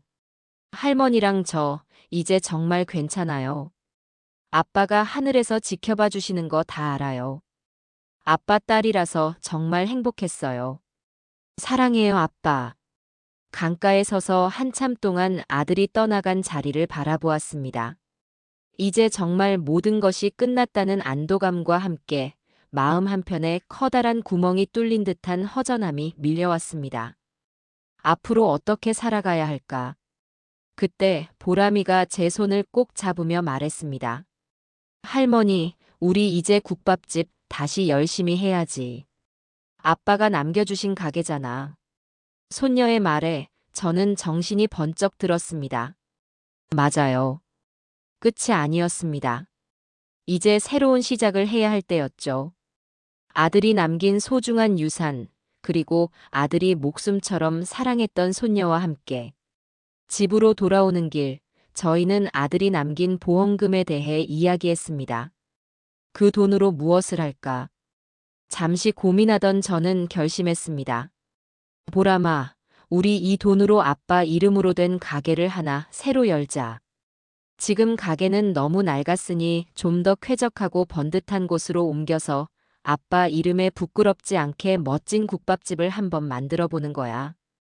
제 제안에 보람이는 얼굴이 환해지며 고개를 끄덕였습니다. 그것은 내 아들이 남긴 마지막 선물이자 우리에게 남겨진 새로운 희망이었습니다. 이제는 손녀 보람이가 제 곁에서 함께 국밥을 말아 손님들에게 내어줄 겁니다. 아들의 따뜻했던 마음을 뜨끈한 국밥 한 그릇에 담아서 말이죠. 그렇게 우리의 길고 길었던 싸움은 끝이 나고 아들의 사랑과 함께하는 새로운 삶이 시작되고 있었습니다. 시간은 강물처럼 흘러 계절이 2번 바뀌었습니다. 그 길고 지독했던 법정 싸움도 아들을 떠나보낸 사무치는 슬픔도 이제는 아득한 예실처럼 느껴지는 날들이었죠. 물론 가슴속에 박힌 못이 완전히 빠져나간 것은 아니었습니다. 문득문득 아들의 빈자리가 사무치게 그리워 발을 동동 구르는 밤도 있었고 TV 뉴스에서 파렴치한 사기꾼들의 소식을 볼 때면 신태미의 얼굴이 떠올라 치를 떨기도 했어요. 하지만 이제 더 이상 과거의 상처가 제 삶을 지배하도록 내버려 두지는 않았습니다. 저에게는 지켜야 할 손녀가 있었고 함께 일구어 나가야 할 새로운 희망이 있었으니까요. 저와 보람이는 아들이 남긴 보험금과 제가 평생 국밥을 팔아 모은 돈을 합쳐 새로운 가게를 열었습니다. 예전에 낡고 비좁은 가게가 있던 자리에서 멀지 않은 햇살이 잘 드는 길모퉁이의 아담한 상가였죠. 저희는 몇 달에 걸쳐 가게 구석구석을 저희 손으로 직접 꾸몄습니다. 하얀색 페인트로 벽을 칠하고 따뜻한 느낌을 주는 원목 테이블을 들여놓았어요. 그리고 가게 한쪽 벽면에는 아들의 가장 환한 웃음이 담긴 사진을 커다랗게 걸어두었습니다. 가게의 이름은 추억국밥이라고 지었습니다. 아들과의 행복했던 추억을 기억하고 이곳을 찾는 손님들에게도 따뜻한 추억을 선물하는 공간이 되기를 바라는 마음에서였죠. 정식으로 가게 문을 열던 날, 저와 보람이는 새로 맞춘 앞치마를 두르고 아들의 사진 앞에 섰습니다. 아들, 보고 있나? 엄마랑 우리 보람이가 차린 새 가게야. 번듯하지? 내가 하늘에서 지켜보고 있다고 생각하면서 부끄럽지 않게 열심히 할게. 그러니 우리 장사 잘 되게 많이 좀 도와다오.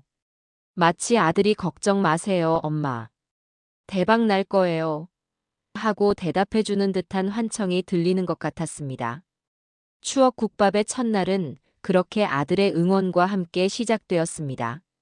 새로운 가게에서의 하루는 예전과 크게 다르지 않으면서도 많은 것이 달라져 있었습니다. 저는 여전히 새벽 4시면 일어나 육수를 끓이고 깍두기를 담갔습니다. 평생을 해온 일이었지만 이제는 더 이상 고되게만 느껴지지 않았어요. 제 옆에는 든든한 동지인 보람이가 함께하고 있었으니까요. 보람이는 대학에 휴학계를 내고 가게 일에 온전히 집중하기 시작했습니다. 처음에는 서빙을 하며 실수를 연발하던 아이가 이제는 저보다 더 능숙하게 손님을 응대하고 틈틈이 회계 장부를 정리하고 심지어는 제 어깨 너머로 배운 솜씨로 깍두기까지 담그게 되었습니다. 할머니, 이 정도면 합격이에요. 자신이 담근 깍두기를 한 조각 내밀며 칭찬을 기다리는 손녀의 얼굴을 보고 있노라면 웃음이 절로 나왔습니다. 아삭하게 씹히는 깍두기 맛이 제법이었죠. 아이고, 우리 강아지. 시집가도 굶어 죽지는 않겠네. 할미보다 낫다, 나. 에이, 할머니 솜씨 따라가려면 아직 멀었죠.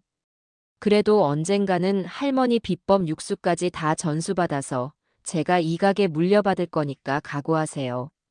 장난스럽게 말하는 손녀의 모습에서 저는 제 젊은 날을 보았습니다.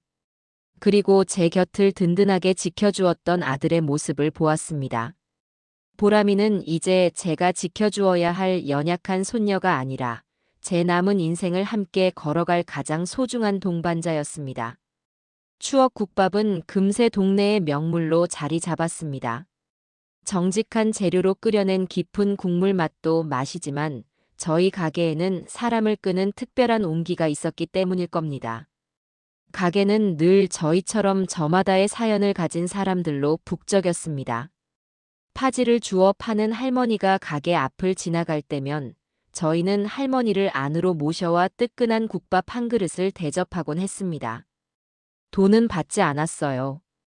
대신 할머니가 살아온 기나긴 세월의 이야기를 귀 기울여 듣는 것으로 밥값을 대신했죠. 가게 근처 공사장에서 일하는 젊은 인부들은 저희 가게의 가장 든든한 단골 손님이었습니다. 그들은 땀 흘려 일하고 난 뒤 저희 가게에 둘러앉아 막걸리 한 사발에 국밥을 먹으며 하루의 피로를 풀었습니다. 땀에 전 작업복을 입은 그들의 모습에서 저는 늘 제 아들 민우를 떠올렸습니다. 그래서 그들에게는 국밥에 들어가는 머릿고기를 다른 손님들보다 2배는 더 듬뿍 넣어주곤 했죠. 사장님, 이러다 장사 망하겠어요. 왜 우리한테만 이렇게 고기를 많이 주세요? 한 젊은 인부가 미안한 듯 묻자 제가 웃으며 대답했습니다. 우리 아들도 젊었을 때 당신들처럼 현장에서 고생을 많이 했거든. 땀 흘리는 젊은이들 배불리 먹이는 게 먼저 간 내 아들한테 밥 한 끼 차려주는 것 같아서 그래요. 그러니 사양 말고 많이들 들어요. 제 말에 왁자지껄하던 테이블이 순간 조용해졌습니다. 그들은 아무 말 없이 더 깊이 고개를 숙이고 국밥을 먹었습니다. 그날 이후 그들은 저를 사장님이 아니라 어머니라고 부르기 시작했죠. 가장 기억에 남는 손님은 어린 딸의 손을 잡고 가게를 찾아온 젊은 엄마였습니다. 행색은 남루했지만 딸을 바라보는 눈빛만은 세상 누구보다 따뜻했던 그녀는 국밥 한 그릇을 시켜놓고는 자신은 거의 먹지 않고 딸에게만 고기를 건져주고 있었습니다. 그 모습을 보니 20년 전 어린 보람이를 홀로 키우며 밥 한술 제대로 뜨지 못했던 제 아들의 모습이 겹쳐 보여 가슴이 아려왔어요. 저는 조용히 주방으로 들어가 소머리 수육한 접시를 푸짐하게 썰어 아이 엄마의 테이블로 가져갔습니다. 이건 서비스예요. 아이가 한창 클 때니 많이 먹여야죠. 아이 엄마는 깜짝 놀라며 손사래를 쳤습니다. 아니에요, 사장님. 저희가 돈이 없어서 이걸 어떻게 받아요? 돈 내라는 거 아니에요. 그냥 예전 제 아들 생각이 나서 그래요. 그러니 부담 갖지 말고 드세요. 그리고 앞으로도 아이 데리고 일주일에 2~3번은 꼭 들러요. 내가 우리 손녀 먹인다 생각하고 아이 밥은 책임지고 챙겨줄 테니. 제 진심 어린 말에 아이 엄마는 결국 참았던 눈물을 터뜨렸습니다. 그녀는 한참을 울며 자신의 이야기를 털어놓았죠. 남편의 괴롭힘을 피해 아이만 데리고 무작정 집을 나왔는데 당장 살 길이 막막하다는 것이었습니다. 저는 그녀의 손을 꼭 잡아주며 제가 아는 복지시설과 일자리를 알아봐 주겠다고 약속했습니다. 그날 이후 그녀는 저희 가게의 가족 같은 식구가 되었고 저희의 작은 도움을 발판 삼아 씩씩하게 자립해 나갔습니다. 그런 날이면 저와 보람이는 가게 문을 닫고 마주 앉아 그날 있었던 일들에 대해 이야기꽃을 피웠어요. 할머니, 오늘 그 아기 엄마가 그러는데 할머니가 자기한테는 친정엄마 같대요. 너무 고맙다고 이 은혜 평생 잊지 않겠다고요. 은혜는 무슨? 내가 좋아서 하는 일인데. 남들한테 따뜻한 밥 한 그릇 내어주는 일이 결국 나를 살리는 일이더구나. 우리 민우가 남겨준 돈으로 이렇게 좋은 일을 할 수 있으니 그놈도 하늘에서 기뻐하고 있겠지. 어느 날 보람이가 신중한 표정으로 제게 서류 몇 장을 내밀었습니다. 재단법인 설립 계획서라는 제목이 붙어 있었죠. 할머니, 제가 며칠 동안 고민해 봤는데요. 우리가 이렇게 한두 분씩 돕는 것도 좋지만 조금 더 체계적으로 그리고 꾸준히 어려운 분들을 도울 수 있는 방법을 만들고 싶어요. 아빠 이름으로 작은 재단을 만드는 거예요. 양민호의 따뜻한 밥상 같은 이름으로요. 우리 가게 수익금의 일부를 매달 꾸준히 적립하고 그 돈으로 우리 주변의 어려운 한부모 가정 아이들에게 정기적으로 식사를 지원해 주는 거죠. 할머니 생각은 어떠세요? 저는 가슴이 벅차올라 아무 말도 할 수가 없었습니다. 제 손녀가 어느새 이렇게 속이 깊고 따뜻한 사람으로 자라주었던 걸까요? 단순히 가게를 물려받는 것을 넘어 아빠의 사랑을 세상에 나누는 방법을 스스로 고민해낸 것입니다. 저는 눈물을 글썽이며 보람이의 머리를 쓰다듬어 주었어요. 좋다. 아주 좋아. 우리 보람이가 할미보다 100배는 낫구나. 아빠가 하늘에서 얼마나 대견해 할까. 그래, 한번 해보자. 내 아빠의 이름이 세상에 더 많은 온기를 전할 수 있도록. 그렇게 양민우의 따뜻한 밥상 재단이 만들어졌습니다. 저희는 변호사님의 도움을 받아 정식으로 재단을 등록하고 저희 가게는 그 재단의 1호 후원 식당이 되었어요. 저희의 작은 시작은 생각보다 더 큰 나비 효과를 불러왔습니다. 저희의 사연을 알게 된 단골 손님들이 십시일반으로 후원금을 보태주기 시작했고 동네의 다른 식당 사장님들도 좋은 일에 함께하고 싶다며 동참의 뜻을 밝혀왔습니다. 작은 국밥집에서 시작된 온기가 온 동네를 따뜻하게 데우는 커다란 불씨가 되어가고 있었습니다. 며칠 전에는 박 변호사님으로부터 신태미의 소식을 전해 들었습니다. 그녀는 위증죄로 실형을 선고받고 교도소에 수감되었는데 그곳에서도 사기죄로 추가 기소가 되었다고 합니다. 최영철 씨 외에 또 다른 피해자들이 용기를 내어 그녀를 고소한 것이었죠. 평생을 남을 등쳐먹고 살아온 대가를 이제야 혹독하게 치르고 있는 셈이었습니다. 그 소식을 들었을 때 제 마음은 놀랍도록 평온했습니다. 더 이상 그녀에 대한 분노나 미움 같은 감정은 남아있지 않았어요. 그저 인과응보라는 네 글자만 담담하게 떠올랐을 뿐입니다. 그녀는 이제 제 인생과 아무런 상관이 없는 그저 불쌍한 사람이었습니다. 어느덧 가게의 모든 불이 꺼지고 저와 보람이도 하루를 마무리할 시간이 되었습니다. 늦은 저녁을 먹기 위해 저희는 가게 한쪽에 마주 앉아 서로에게 뜨끈한 국밥을 한 그릇씩 퍼주었습니다. 깊고 진한 국물, 푸짐하게 담긴 고기, 그리고 아삭한 깍두기. 이야, 오늘따라 국밥 맛이 유난히 더 좋은데요, 이 사장님? 보람이가 장난스럽게 저를 사장님이라고 부르며 웃었습니다. 저도 마주 웃으며 국밥 한 숟갈을 크게 떠 입에 넣었습니다. 뜨끈한 국물이 목을 타고 넘어가는 순간 하루의 피로가 눈 녹듯 사라지는 것 같았습니다. 그리고 문득 깨달았어요. 내 아들이 남기고 간 진짜 보험금은 법정 싸움 끝에 받아낸 그 돈뭉치가 아니었다는 것을요. 아들이 남긴 진짜 보험금은 바로 제 앞에 앉아 환하게 웃고 있는 이 예쁜 손녀였고 이 뜨끈한 국밥 한 그릇이었으며 가게를 가득 채웠던 사람들의 온기였고 남을 도울 수 있는 이 따뜻한 마음이었습니다. 돈은 언젠가 사라지지만 이 사랑과 추억은 제 삶이 다하는 날까지 그리고 보람이의 삶 속에서 영원히 살아 숨 쉴 테니까요. 저는 벽에 걸린 아들의 사진을 올려다보았습니다. 사진 속 아들은 여전히 세상에서 가장 행복한 미소를 지으며 저를 바라보고 있었어요.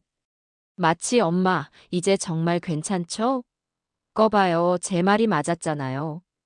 우리 이제 행복할 일만 남았다니까요. 하고 말하는 것 같았습니다. 그래, 아들아. 이제 정말 괜찮다.